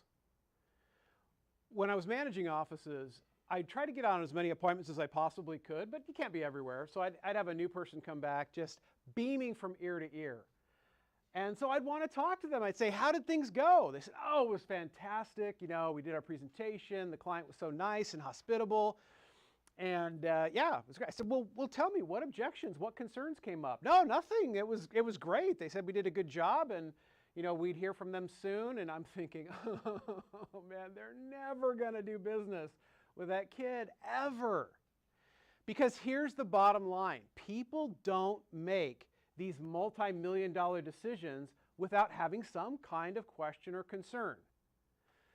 So my promise to you is that if you are having an interaction with a client, anywhere from the phone to the closing table, and you're not getting objections, you're not getting to the next step.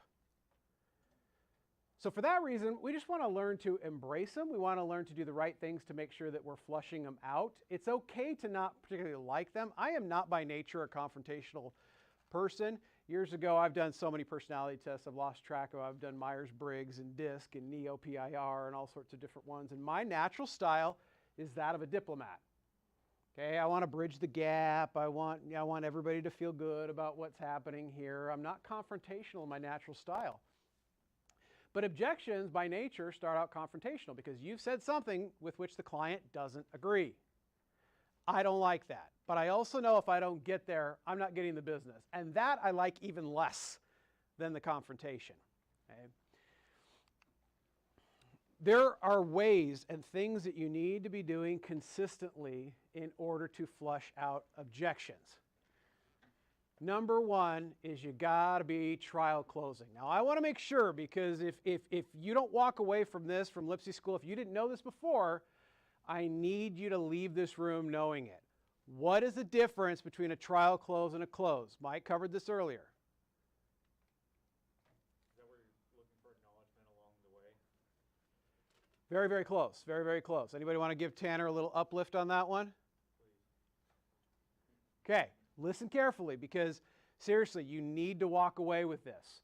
A trial close is seeking an opinion or feedback.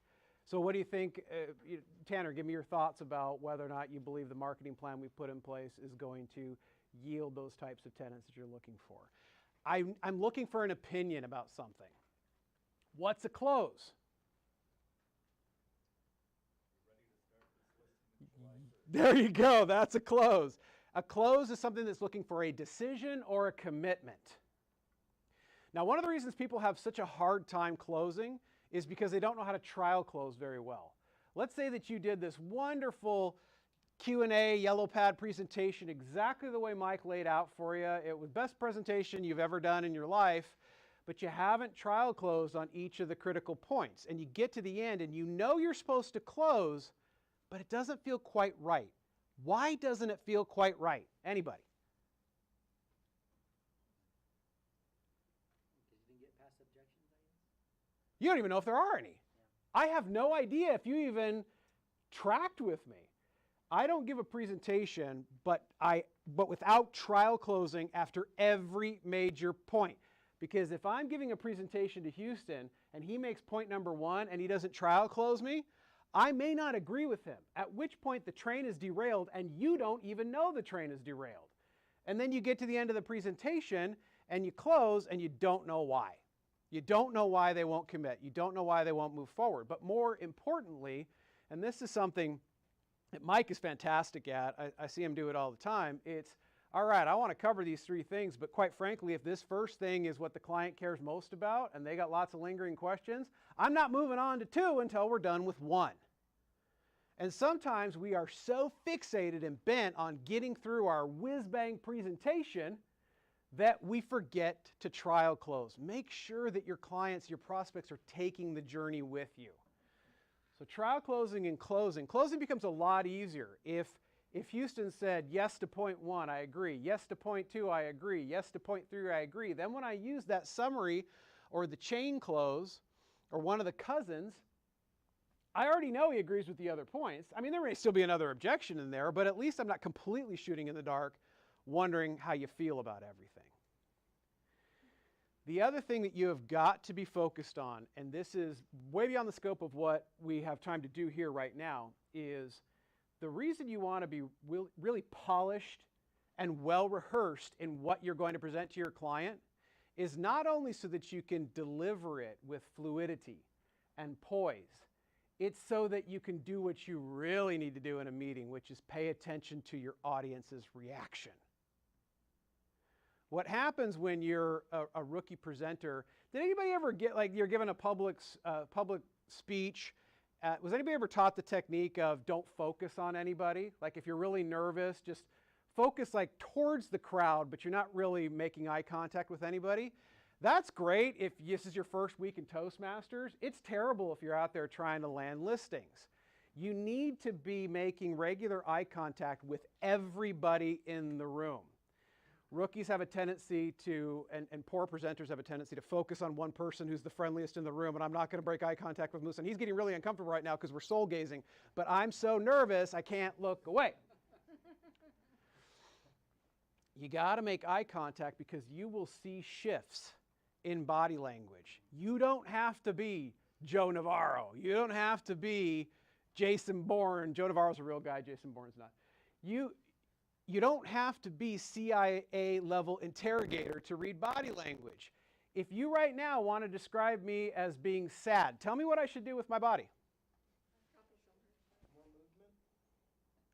Okay, I'm sad. So I drop my shoulders. Where's my gaze? Where should I put my gaze?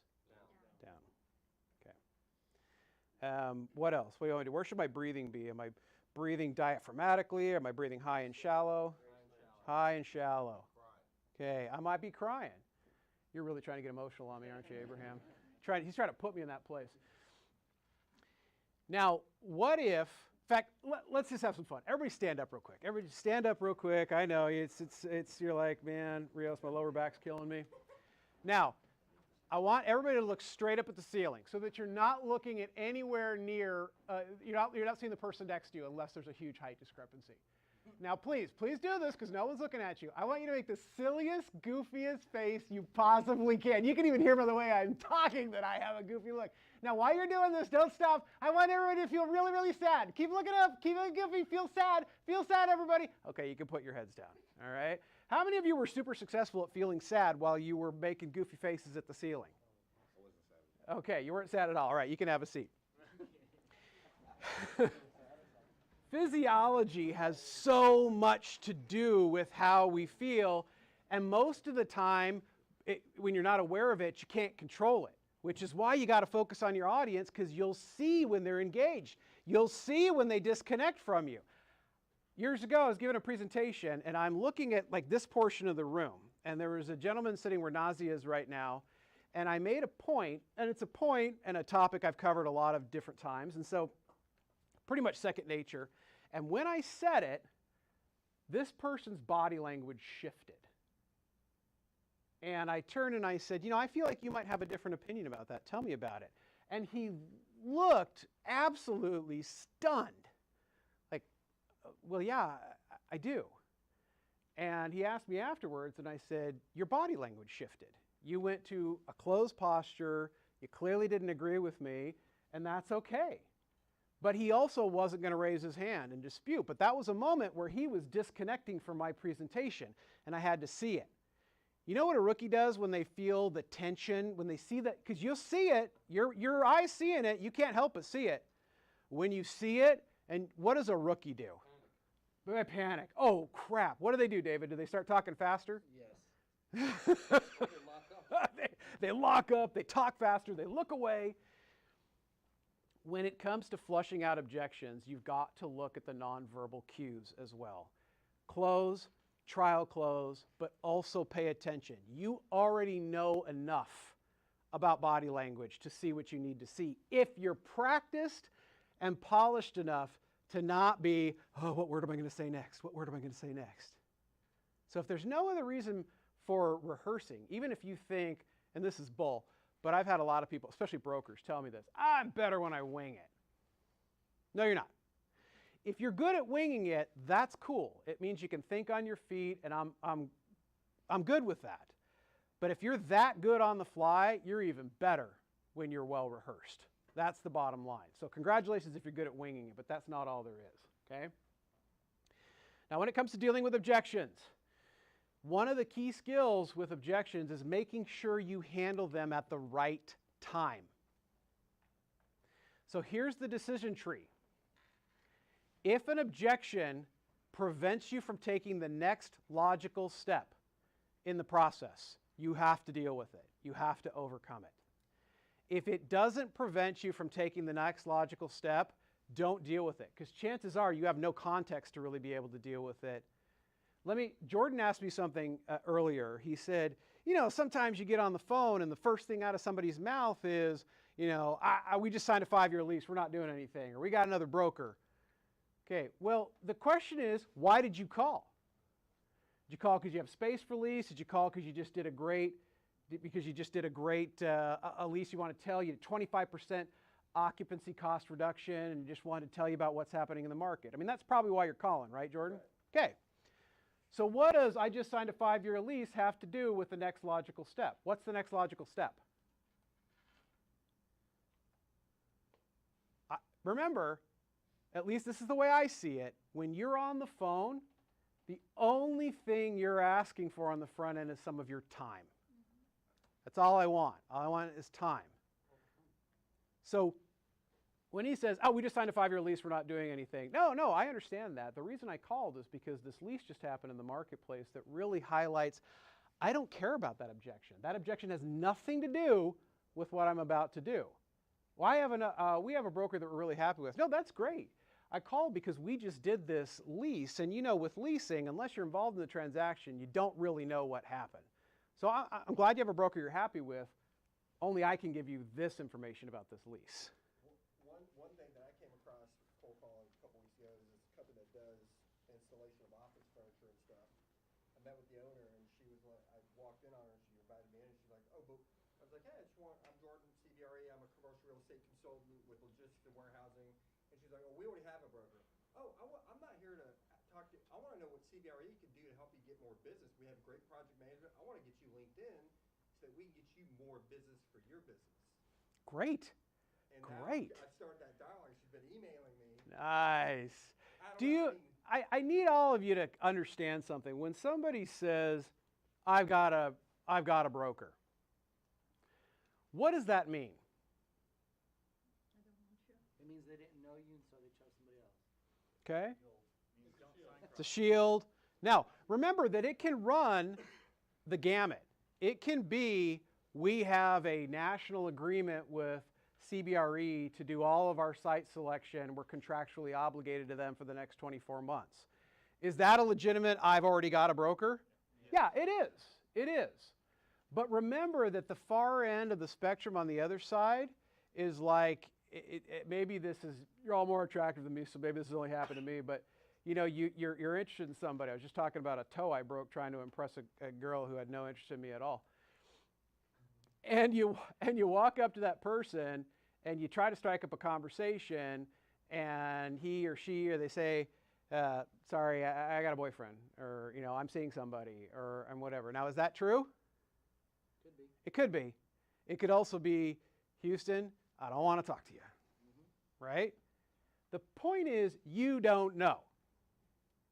So that's why you call with these client-centric statements, these great conversation starters, because I don't care if you have a broker, it doesn't matter. Let me give you one that's a little bit more pointed on the deferral side, however. Okay, let's see. I know, I'm looking for Jamie. Okay, Jamie. Jamie, you and I are having a phone conversation right now. And what's your specialty, Jamie? Land. Okay, oh, that's right. That's right. Okay. So Jamie just called to tell me about some comps that their group just recently closed. I'm kind of intrigued. Just want to come down, maybe talk to you a little bit about the value of your land, what we could do for you. And I say, great. She does. She just went to Lipsey School of Real Estate. She remembers Mike using the alternative of choice calendar close. She asked me for Thursday at 10:30 or Friday afternoon at 1:30. I picked Friday at 1:30. And right before we're about to get off the phone, I say, Jamie, just so you know, I don't do exclusive listings with brokers. What are you going to do, Jamie?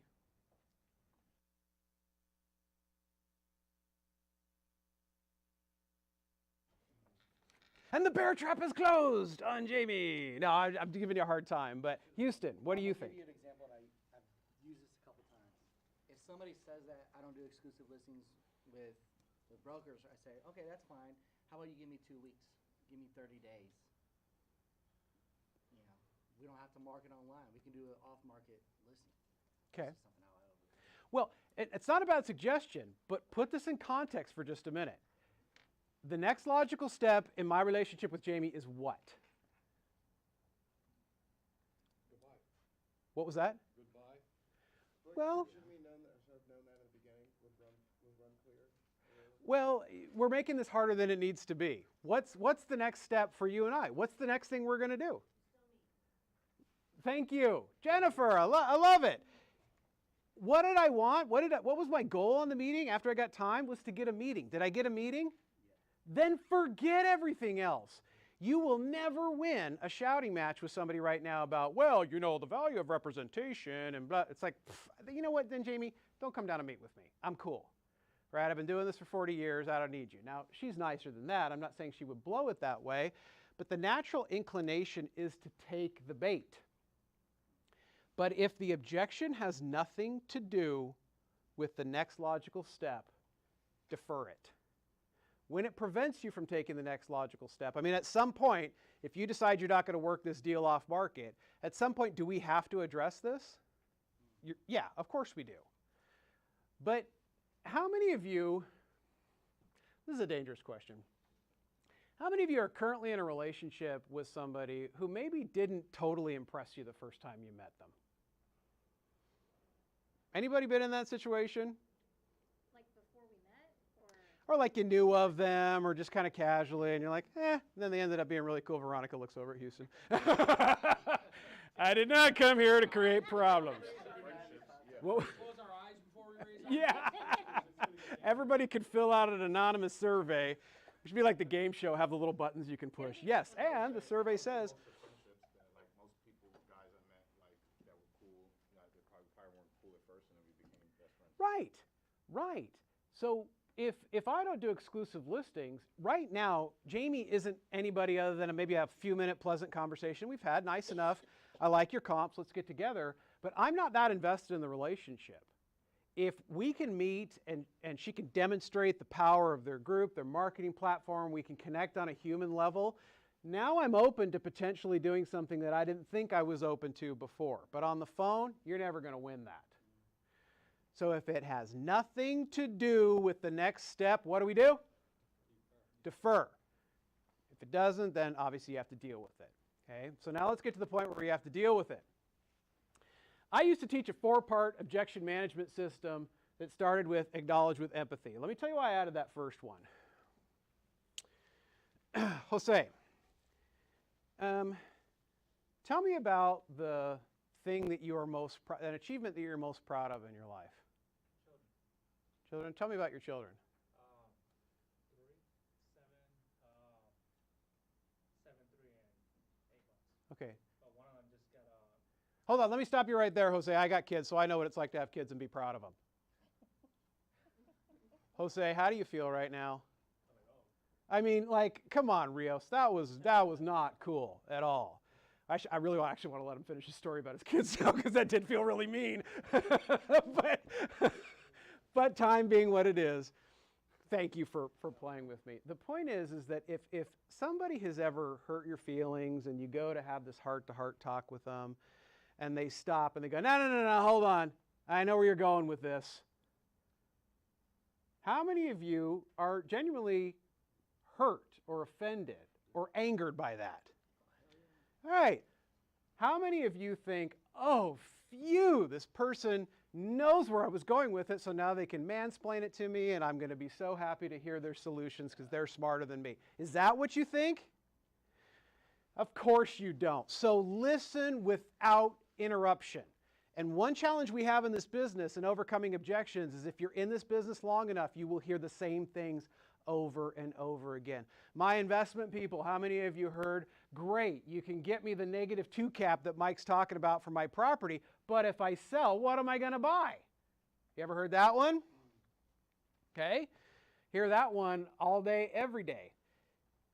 And so what happens is that familiarity breeds complacency and sloppiness, because I know where you're going with this.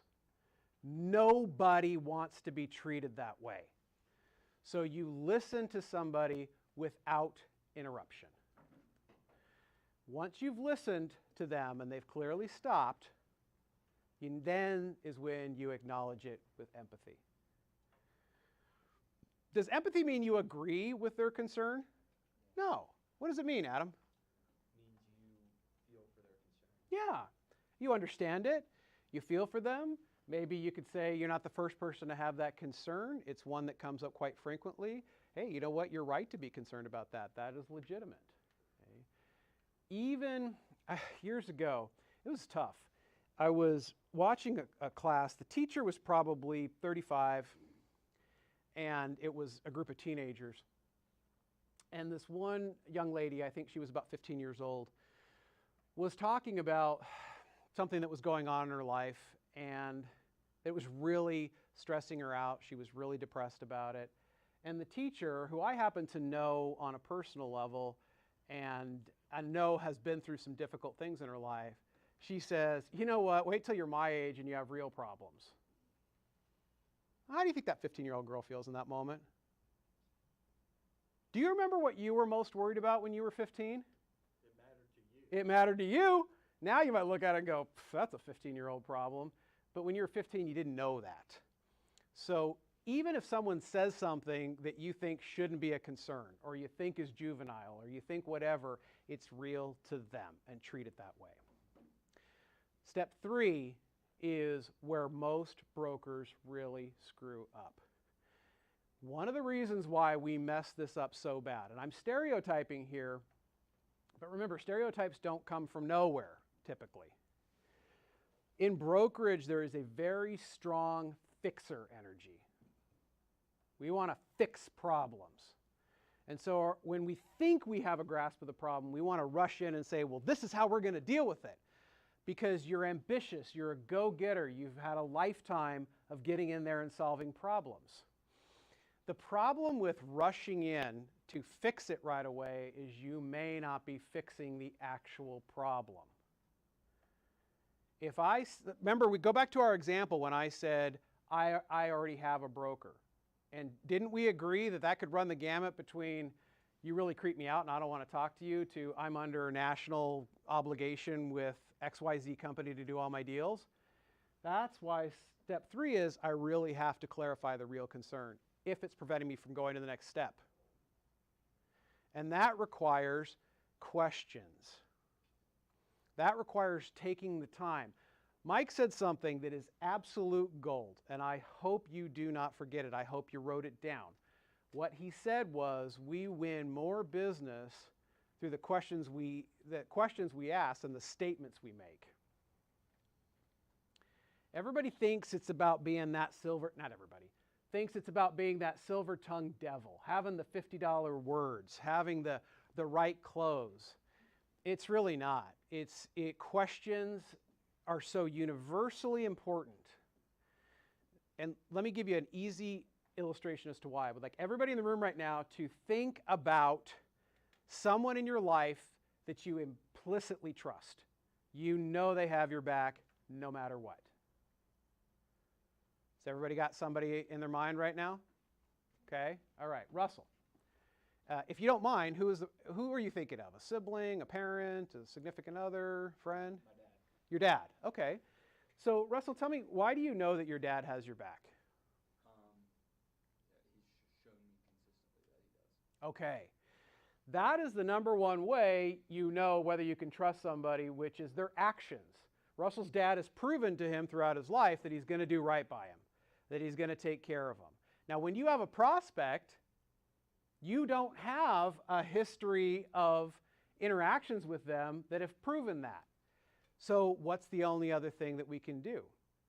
You may be thinking about, how many of you were thinking about your mother and she was also a stay-at-home mom? My mom was home typically when I got. So Daniel, let me ask you a question. You just come home from school and you're dejected, man. I mean, it's clearly you're upset. And you walk in, you don't say anything because you're the typical 12-year-old boy who doesn't say anything, but you know, you walk in and mom sees you're upset. What does mom do? Try to console you. Yeah, okay. What might she ask you? What's wrong? What's wrong? Yeah. And you say, Mom, I had the worst day ever. Okay, I'm Daniel, you're Daniel's mom. I had the worst day ever. What's wrong? That's a problem with some other kids in class. What happened? Okay, what's Daniel doing? He's unpacking it. He's asking questions. He's trying, that's right, that's right. Ogres have layers. He's really trying to unpack the situation here. The lesson there is, those people in your life that you trust implicitly have demonstrated it in two ways, actions and questions. When you're dealing with a prospect, you've only got one of those. So shut up and ask a question. I'm not trying to be rude, but really, my father used to say to me, my father passed away last October. He was incredibly influential in my life. One of the things that he used to say to me when I was growing up, which I don't think this is actually how the physics of it work, but it made his point. He used to say, Tim, God gave you 2 ears and 1 mouth for a reason. You should be listening twice as much as you're talking. Okay, so listening, questions. You want to build rapport, ask a question. You want people to like you, listen to them. So we need to spend some time in this one. Now, once you do that, and by the way, this ain't going to be all lecture. In about 5 minutes, I'm going to put 2 hot seats up here and we're going to go to town. Once I have uncovered what is really driving the concern, that's when I step in with my little fixer energy and provide information that might help. Another thing that has always been important, the ancient Greeks knew this as well as anybody, but it's become even more so in modern society, is social proof. Okay? So let's use it as an example. Let's see. Matthias. I say Matthias. Would you say Matthias or? No, that's right. Matthias? Okay. Matthias, you're on Amazon and you're looking to buy, do you have a hobby or something you really enjoy? Soccer. Okay. All right. So you need a brand new FIFA certified leather size 5 ball. I don't know much about soccer, so hopefully that meant something. Okay. And you see one on Amazon that's got 1,200 5-star reviews. And you see another one, it's a little bit less expensive, but it's only got 15 reviews and a couple of them are 4-star. Which one are you going to buy? Under most circumstances, that's what people will do. Can we agree on that? Okay. Social proof probably doesn't deserve the weight it gets. In fact, before the retailers started cracking down on this, people used to write, they'd hire people to write as many fake reviews as they could because they knew you were going to take that social proof hook, line, and sinker. So remember, if you have familiarity with these objections, and you've overcome it before, or somebody who didn't think they wanted to exclusively list a property did, and here was the outcome, that's your 5-star review on Amazon. And that kind of social proof goes a long way towards getting people comfortable. But the reason why we spent so much time in step 3 is because quite often, when we uncover what's really driving the concern, we are not philosophically misaligned with the client. We just need to give them food for thought about a different way to accomplish the goal that's most important to them. Now, the last thing, and this is where people get especially sloppy, is remember we talked about what flushes out objections? Questions, okay? And what specifically, there is one type of question that'll always flush out an objection if one is still there. Trial closes or closes, so any version of a close. So when you think you've handled the objection, what do you have to do?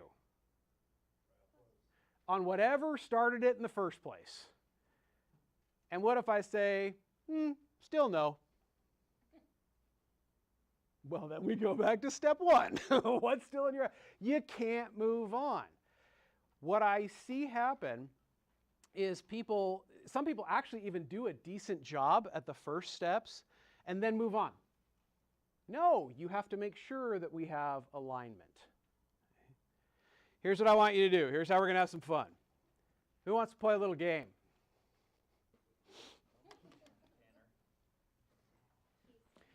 I'd like you to take 2 pieces of scrap paper. On one, I want you to write your name. And on the other, I want you to write down a common objection you hear in a meeting or on the phone.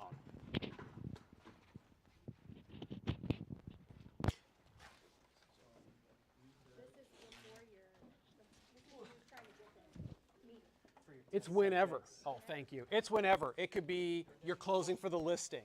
Your name on one, the objection on the other. 2 separate.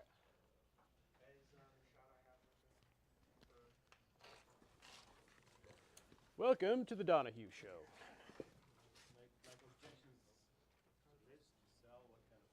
Whatever you want. A lot of times people just write down one that bothers them the most, and they just wish they had better ways to do it. Now, why do I call this Stump the Chump while you're writing that down? Because I'm going to be you. So whatever objection you give to me, at least on the beginning of this, I'm going to tell you how I would handle it. It's good for you to practice. It's good for you to be critiqued. But let's start off with me doing some of these. And let me tell you partially what you're going to see. I mean, hopefully you're going to learn some things, and you're going to see some creative ways, and I hope you learn something from it. But you also may see me get stumped.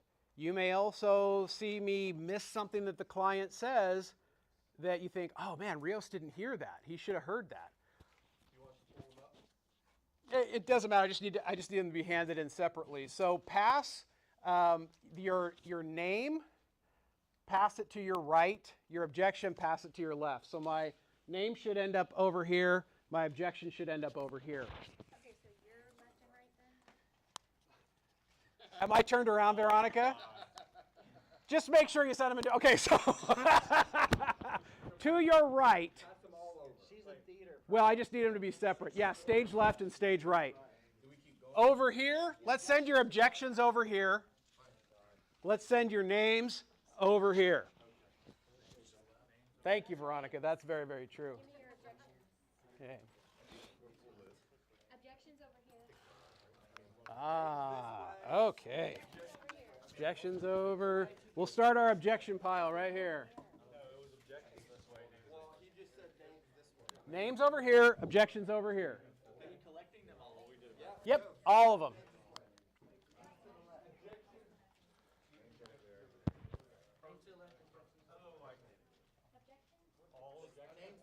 Names that way, yep.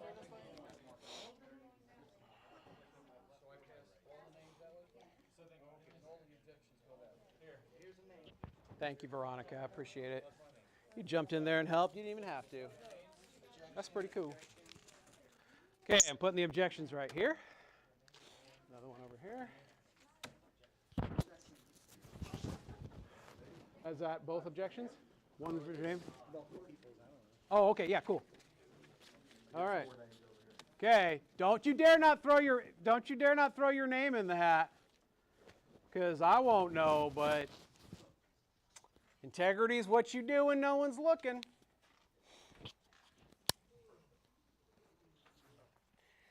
So on that subject, while we get the rest of these in, I'll tell you a funny story that happened in my coaching practice recently. I coached a gentleman who was an NCAA D1 swimmer, fantastic human being, love him to death. And he said to me, you know, Tim, I'm really struggling with some of these goals we put in place because I felt like I used to be such a disciplined person.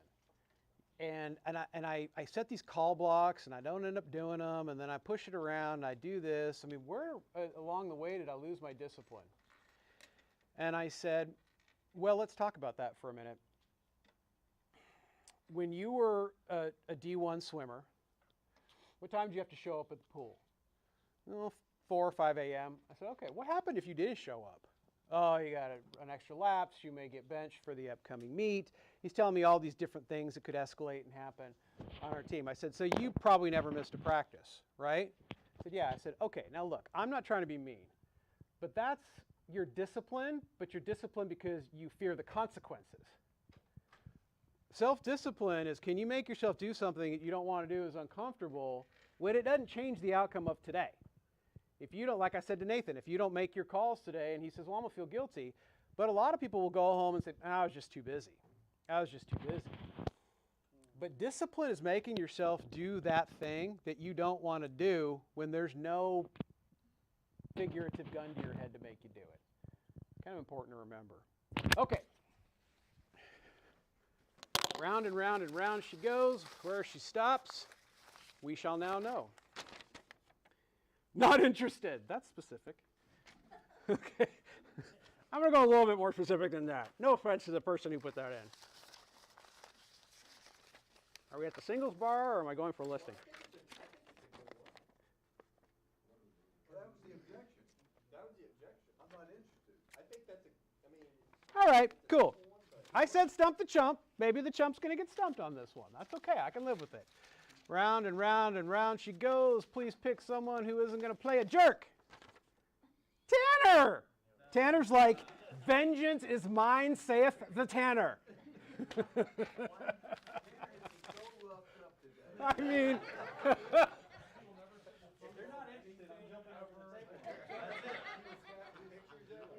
so I'll tell you something funny. You thought you were going to get called, right?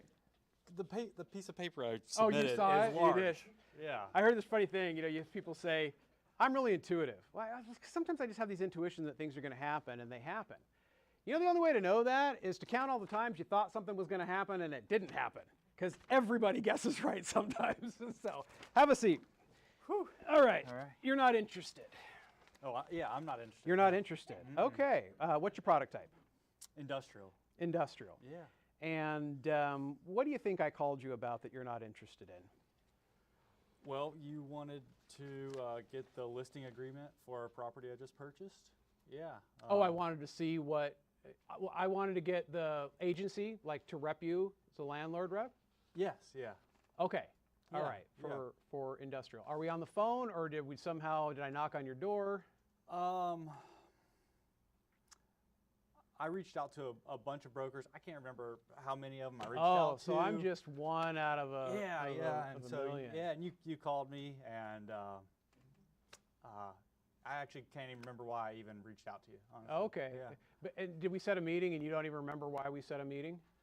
There was no meeting set. No I just meeting. asked Okay, so you to we're on the phone. yeah, I just Or asked asked you to stop. You asked me to stop by. I asked you to submit a listing proposal. Oh, okay. And did I show up and knock your door? Yeah, so you put it together, and right. you submitted it, and I haven't responded, and so now I'm you're camping like- on your doorstep. Yeah. Oh, you're in for it. Okay. You're in for it.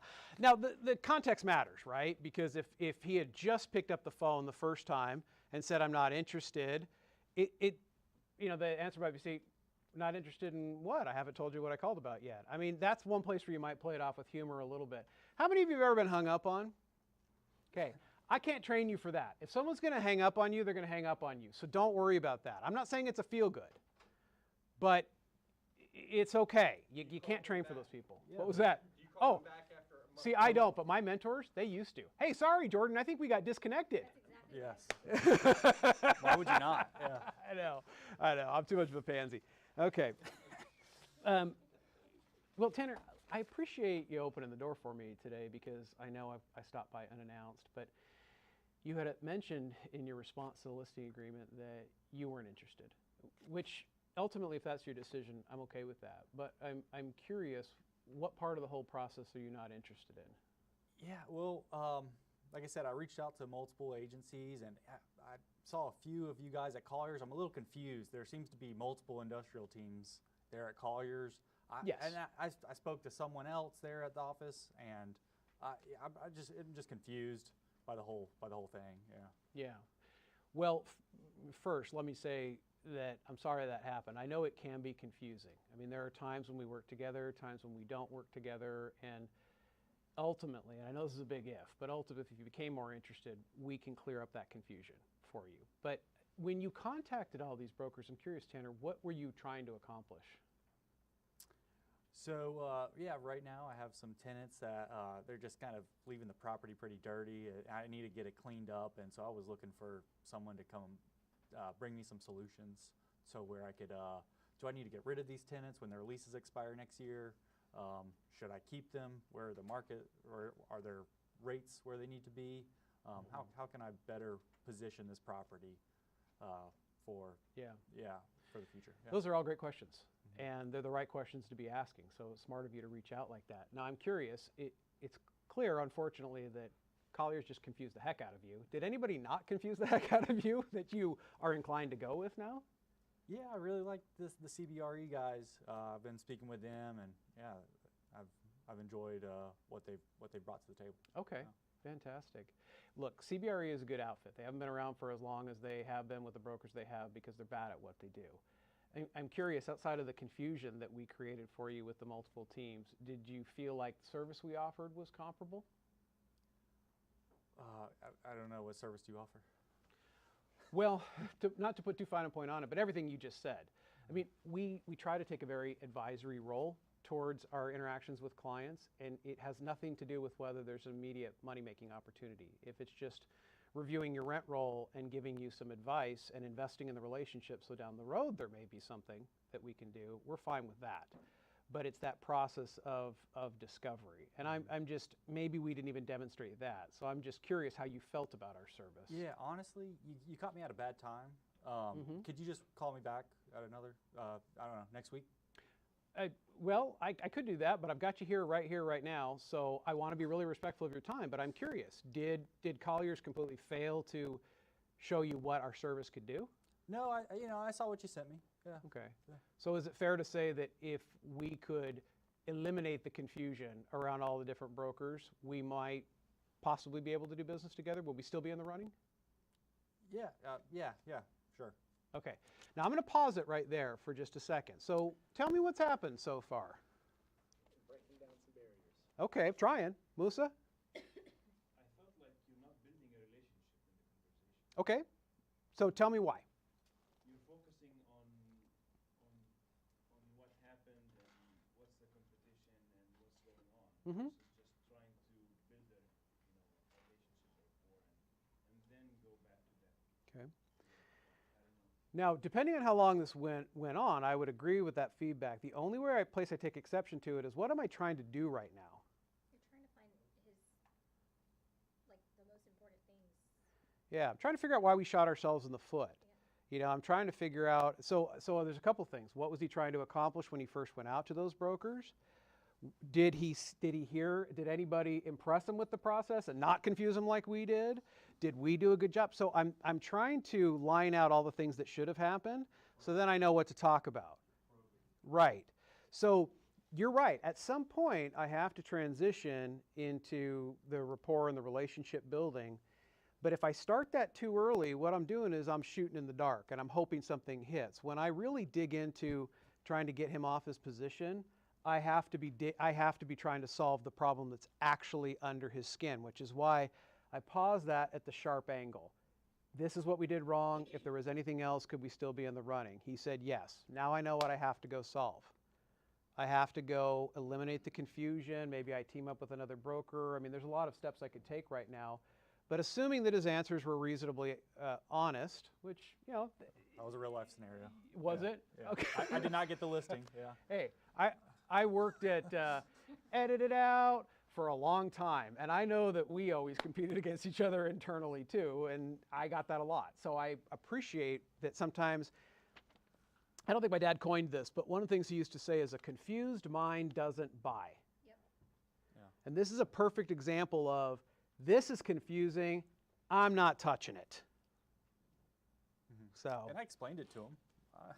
Yeah. I thought it was pretty straightforward. Yeah. We have 2 industrial teams. Yeah. And we're the better one, but you know. Yes, that's true. Okay.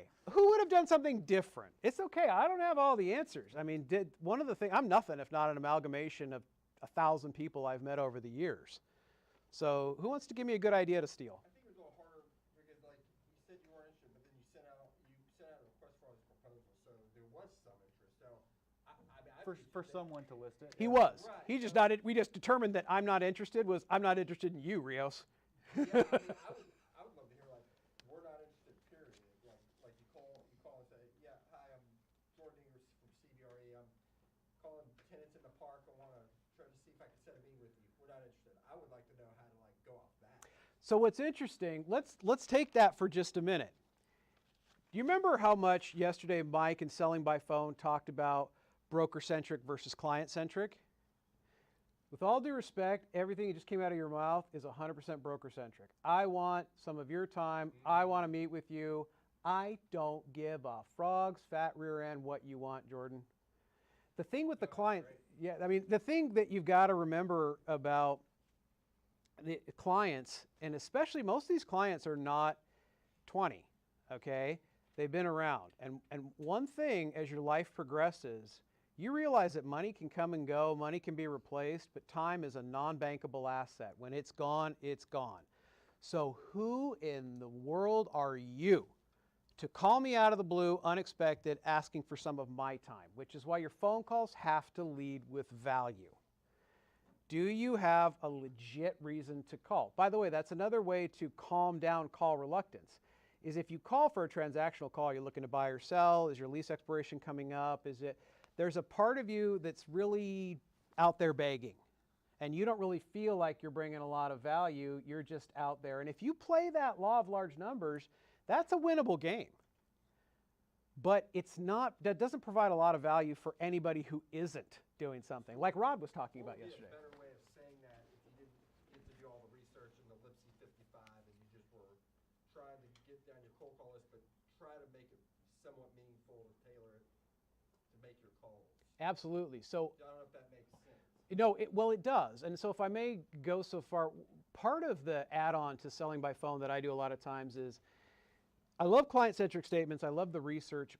There are, however, a lot of clients out there that don't have a website. They don't do press releases. They don't, I mean, if you put their name in Google, you get Zillow back because they own a home in, Winter Park. You don't get anything. And so what do you do for the person about whom there's just not much you can know before you call, the small private client? That was this guy. You want to try to hit a lot of people. He was not Well, on LinkedIn. Couldn't find him. Yeah. Yeah, sure, you do. So the question is, so he's an industrial owner? Yeah. Okay. Lives in Louisiana and has actually never visited the property. Fantastic. Yeah. God bless America, right? So, yes, was there a question back there? No? No? No, that was my, like, what's a better way of saying it? Yeah, so it's having a good conversation starter, meaning my point about the conversation starter is, what are you likely to care about? If I'm an out-of-state industrial landlord, now Tanner may not know up front that this guy's never visited the property, but he does know he's out of state because he's got the ownership record.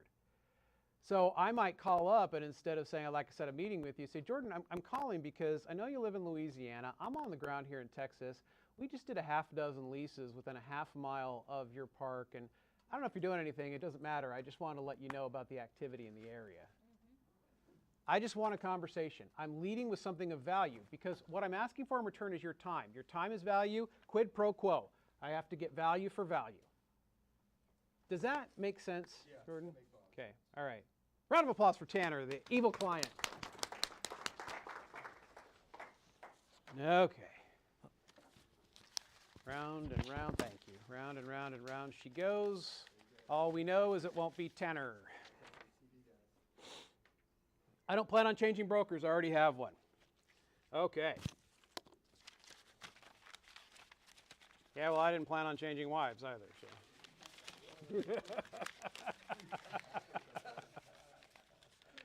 Jennifer, if you could edit that out, that would be really good. I know. That's what we, Adam.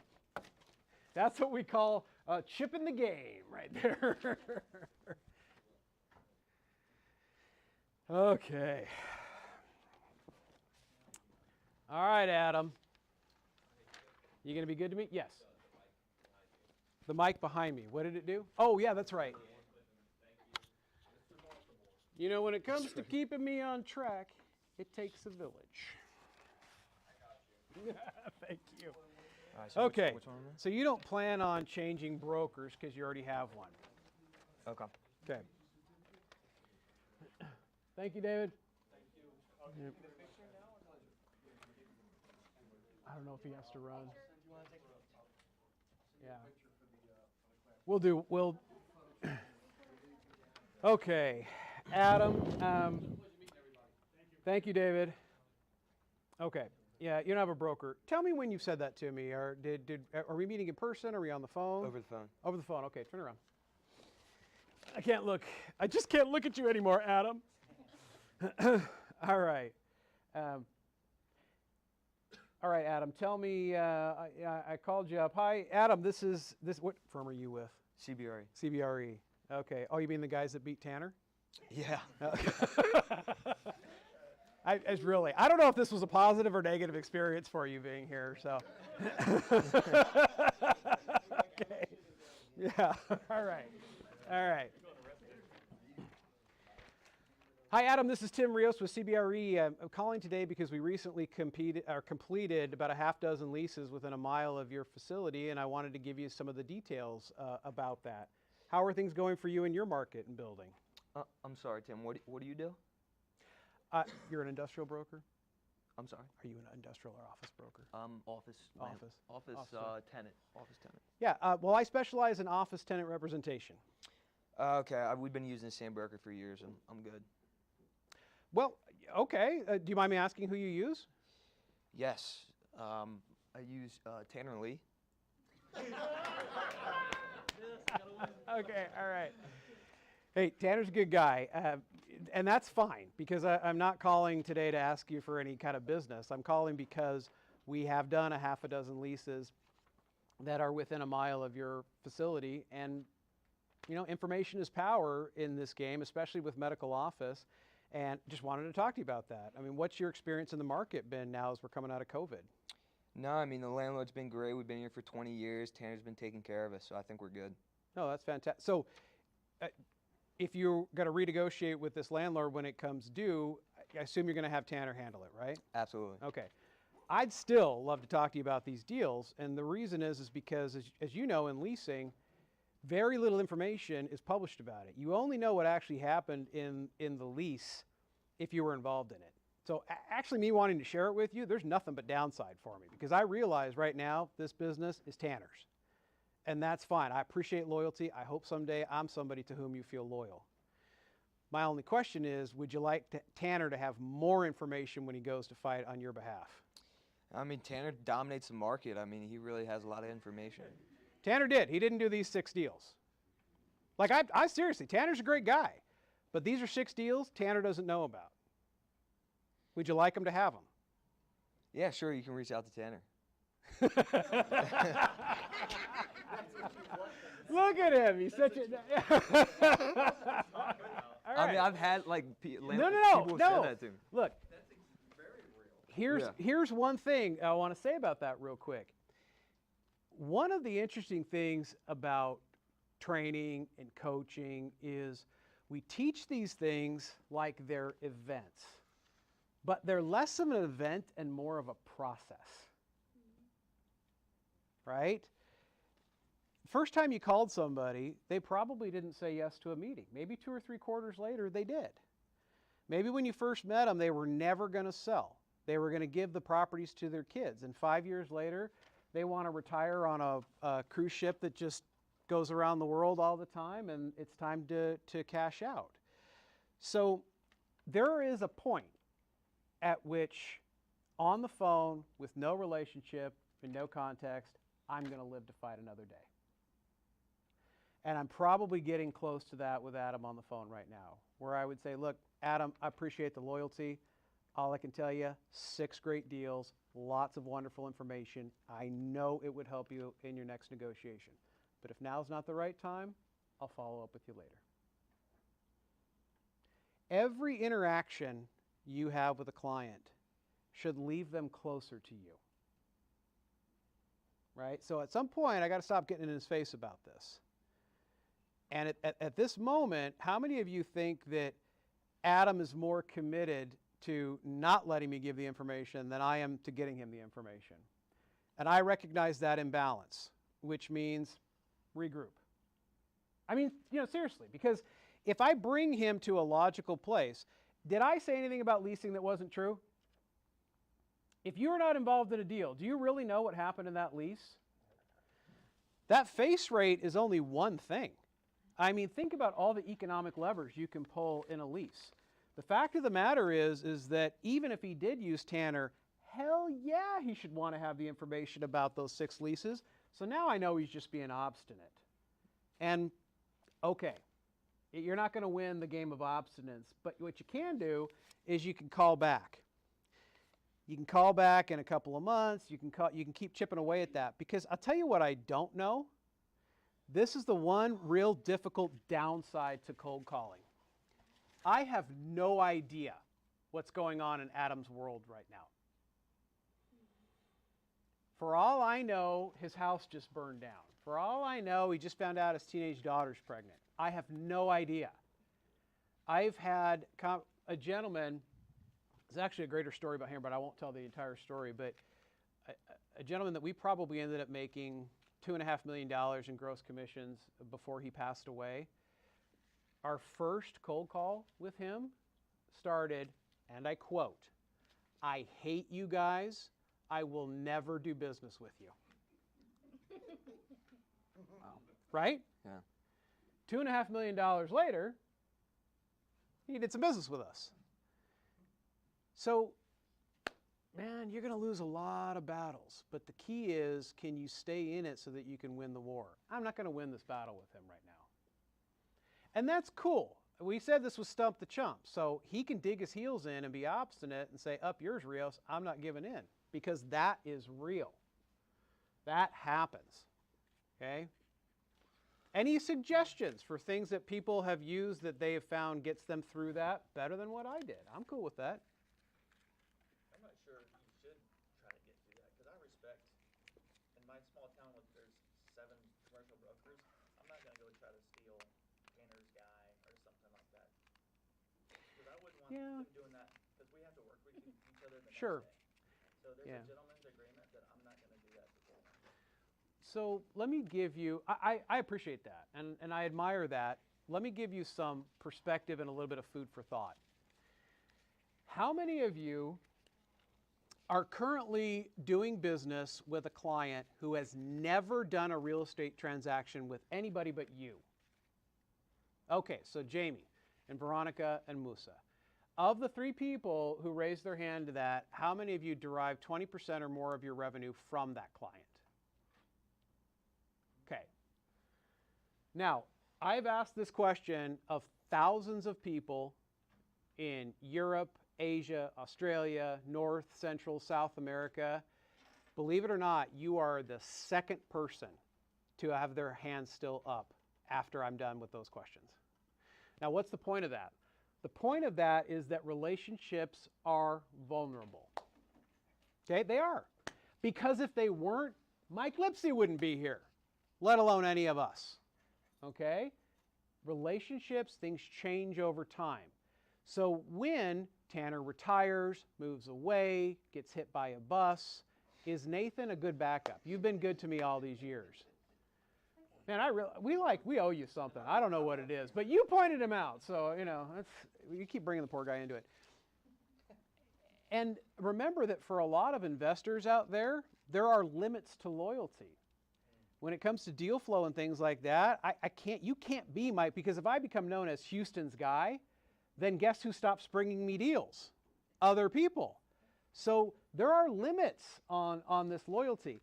But you do want to be a valuable person that I know I could turn to you. I get the business isn't mine to win right now, but I'm still going to be around, and I'm going to be there if and when you need me. Okay? But you don't know that if you don't keep coming back. Exactly. Which is why I come with value that has nothing to do with whether you hire me or not. And you keep coming back. Thank you, Adam. I appreciate it. Round of applause for Adam. Okay. Yeah, I'll get rid of it. That's great. You need a resource. You need another resource. Sure. Yeah. Even if you want to play the nice guy, you need a resource. Now remember. So, big green, you bullies. Remember that when I said all relationships are vulnerable, One thing that I really appreciate about the brokerage where I was for many, many years was also something that I really didn't like about it, which was the internal competition. It has its pros and cons, as everything does. But the one thing that I liked about it is I could never lull myself into a false sense of security. That if I felt lazy and I don't want to make my calls today, I knew somebody else was making their calls. And sometimes when you're in a protected silo, you forget that just because you're having a mental health day doesn't mean 12 other brokers are having a mental health day. Someone's calling. Someone right now is trying to eat your lunch. And Paul, I'm not talking about a Lunchable. I'm talking about that barbecue you made last weekend and the leftover ribs that you peeled off and you made this delicious pulled pork baby back rib sandwich and the coleslaw that was grandma's recipe, and you came to work and you labeled it Paul Jackson and you put it in the refrigerator, and now some young hungry broker goes in there and eats your lunch. Are you going to let that happen, Paul? No. Paul, get excited with me. Are you going to let somebody eat your lunch? No. No. Slam your face on the table, Paul. No, you're not going to eat my lunch. Well, guess what, folks? Every day someone's trying to eat your lunch. So don't let them. Don't let them. A little fear, a little public shame never hurt anybody in getting them to hit their metrics. But just remember, it's vulnerable. Yes. I don't know if it's okay to ask this question. When you were working with Tanner, and it was about the lease, did you guys have the same objection on the sales? Mm-hmm. And how would you overcome that objection? Well, it's potentially very, very similar in the sense that if Tanner's objection was still he had reached out, let's say, for proposals from multiple brokers, and now he's not interested in me, I still have to unpack the same reason as to why he's not. When somebody says they're not interested in selling, it could be for a whole variety of reasons. But if the context was still the same, and interestingly enough, this may have been yours, Nazi, we're not interested in selling now. Oh, no, mine was, it was an apartment building, and it says, I don't know what's going to happen to the economy. I don't want to know. Let's wait for another few months. So he was going like that on the phone. I didn't even have a chance to go to the next question. So yeah, and look, that happens too. Like I said, someone's going to hang up on you. I can't train you for that. But I can say that if somebody says, no, I don't know what's going to happen, say, nobody knows what's going to happen. All you can really do in real estate is, in fact, I'll tell you this, Nazi, this is one of my favorite lines that I've used on people for years. You're an owner of investment real estate. Nazi, there's only 4 things you can do. You can buy more, you can sell what you have, you can refinance, or you can just hold. Holding is not a passive decision. It's the result of knowing your alternatives and understanding they're not better than what you have. And that's the approach to me in investment sales, because most investors don't sell. I mean, in any given year, anywhere from 92 to 97% of owners are not selling. It doesn't matter how big and bad you are and how silver-tongued you are. They're just not doing anything. But holding is not a default position. It's a proactive position. And that's how you nurture that relationship until the time comes when the person, Jamie, as a matter of fact, who's not interested in selling, is about to get a smackdown. Come on down, Jamie. Yeah, let me ask you a question. Of course. And this just came to me. Is there a possibility that you can reduce the likelihood of an objection by being so good in your discovery that you know what to say and how to say it to avoid most of the pitfalls? And this just, Yeah. it just kind of came to me. So 100%. And in fact, Mike, I will give you one specifically from Runs Clear that I used to run in all the time. What does the L in Runs Clear stand for?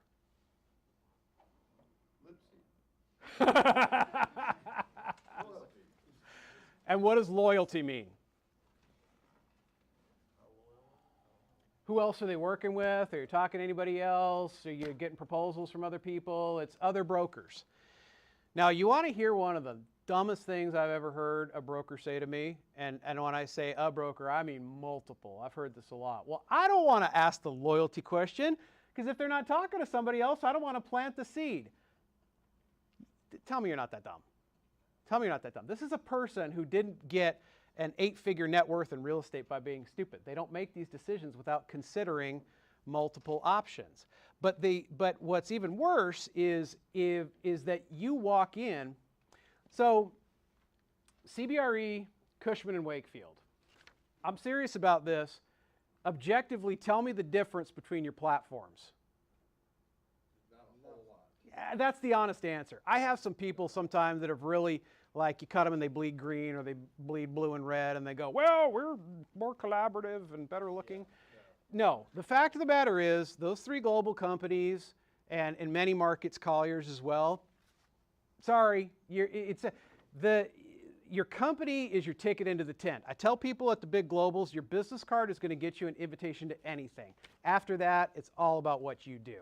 Because there is no objective difference between your platforms. They're great, by the way, but there's no difference. So if Jordan is competing with Rachel, how effective is it for him to go in there and say, CBRE has a great platform? It's broker-centric. It's stupid, because he can't do anything better than Rachel can. But what if you're competing with Timmy Resemercial over at Century 21 All Eagles Realty? Now is there a platform difference? Yes. Okay. So a good runs clear allows you to get in there and really highlight the difference. So years ago, I used to compete with somebody all the time that came from a firm that, rightfully so, very much wears co-brokerage on their sleeve. We co-broke, we share inventory. And I worked somewhere that was fairly notorious for not co-broking. And some of it was deserved, some of it wasn't, but neither of that described me. I co-broked at a higher rate than anybody at either company. So when I'd ask the loyalty question, Jamie, tell me who else you're getting, you're considering for this assignment. And Jamie tells me, oh, I'm considering, and it's this competitor. Then when I walk in my presentation, I'm going to say, Jamie, one of the things that I think is important in getting you the highest and best price is one broker, no matter how good they are, can't know everyone. And so to that end, I feel like if I have the best buyer, so be it. But if I don't, that's okay too, because I want to do right by you. Let me show you some statistics from the market. This is what we call co-brokerage, where we share the fee with the other broker. Here's the rate of the market. Here's 3 of my competitors. Here's me. I rarely double end anything. See, now the whole objection, because I know how my competition sold against me. Oh, you don't go with those guys because they just want to double end and keep both sides of the fee. You go with us because we're going to get you more money. So I neutralize it in the presentation through a good discovery. So Mike's 100% correct. Some of managing objections, you're creating more work for yourself by being sloppy on the front end. Okay. All right, I know we're closing in on it, so we'll do this one. Jamie, you're not interested in selling right now, why? Okay, so did I do a proposal for you and you just decided now's not the right time? Or did I call you on the phone and you're like, hey, we're not interested in selling right now?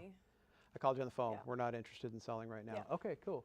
Now, you guys now know Tim Rios. Did Tim Rios call to ask Jamie if she was buying or selling land?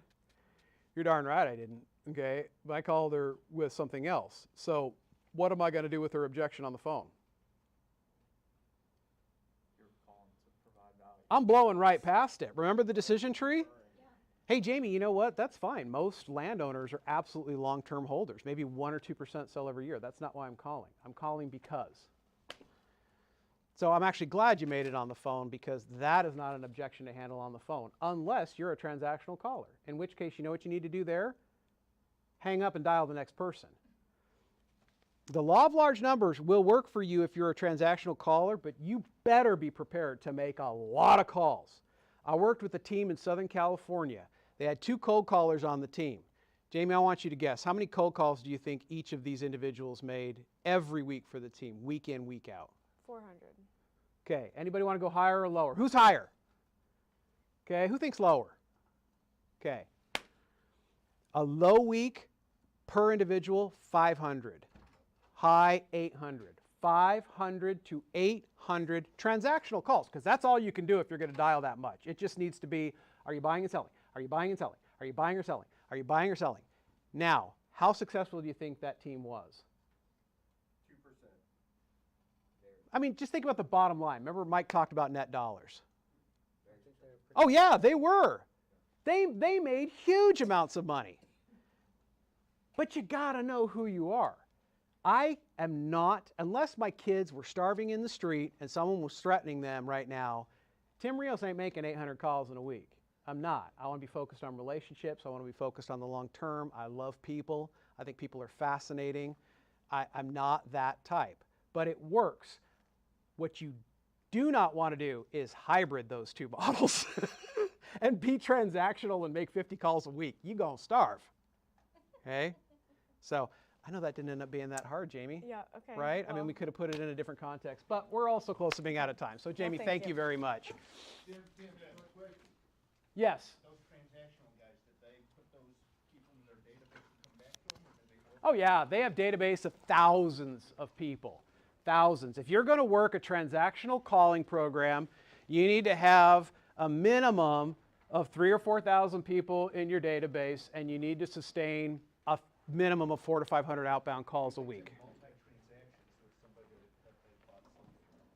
Why don't you want to? Miss everybody. What was Why that? don't you want to hybrid it? Well, because you have to pick a horse and ride it. Now, when I say hybrid, what I would tell you is if you want to focus on the relationship model, that's good, but you still need to make enough calls to let the law of large numbers work for you. That's what I'm saying. You said not to do that. Well, when I say hybrid is just making a transactional call and not making a ton of calls. See what I'm saying? That's the hybrid I don't, great clarification, Daniel. That's the hybrid I don't want to see. I made 50 calls last week. Do you want to buy or sell? Do you want to buy or sell? Do you have space for lease? Do you have space for lease? You're going to starve. Unless you're lucky, and I didn't coin this, but luck is not a strategy. My friends, I hope you enjoyed this. You did a great job. I really had a lot of fun. Hopefully you did too. Before we close out, and we'll let you go, as a way of reminder, for those of you who maybe were involved in the conversation about rolling fees into deals and things like that, John has offered to stay around and talk to some of you. We're going to be shutting off the cameras and closing up shop, but you're obviously free to do that. I want to tell you from the bottom of my heart, this is the third Lipsy school that I've been involved in. First one, I was a little bit of a deer in the headlights. I didn't really know what to expect. Last one was pretty good. You were better. And hopefully that will be edited out because the last Lipsy school's out there on video already. But you were good. You were engaged. You asked questions. You took the ribbing really, really well too. We want this to have made a difference in your lives. If it doesn't, we all should have done something different for the last 3 days. So I'm begging you. In fact, I'm begging you so much, I'm going to get down on my hands and knees. I'm not proposing. I'm just begging. Before your head hits the pillow tonight, pick at least one thing you're going to do differently for the next 30 days. Tell somebody about it. Have that person hold you accountable. Maybe it's even somebody in this room that you share that with. And then once you habituate that in 4, 6, 8 weeks, do something else. Because the process of what you can become over time, I don't care how tenured you are, is beyond your wildest dreams. And I know you're that kind of person because you took the time to be here. You're willing to invest in your skills. So I know I'm preaching to the choir, but we hope it made a difference. We care about you deeply. Thank you for being here. Mike, anything you wanted to add? Anything you want to add, Mike? Jennifer, Mike, Sophia, anything? I mean, you can, but. Anything? No. Nope. Okay. Yes. Yeah, let's take a picture with who's remaining. Strong close, Tim. Thank you, man. Hey, you're welcome. Yeah. Hopefully that session was okay for the last one.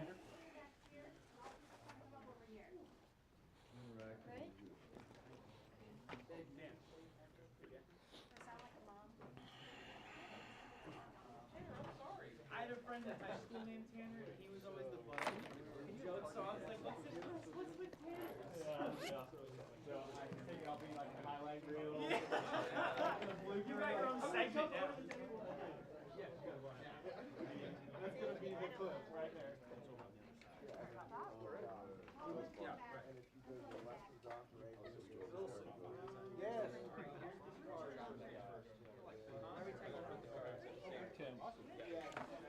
Do you have any negotiation books or like podcasts you recommend listening to, or not to put you on the spot? No. My greatest, the greatest primer, I think, and to me, is Never Split the Difference by Chris Voss.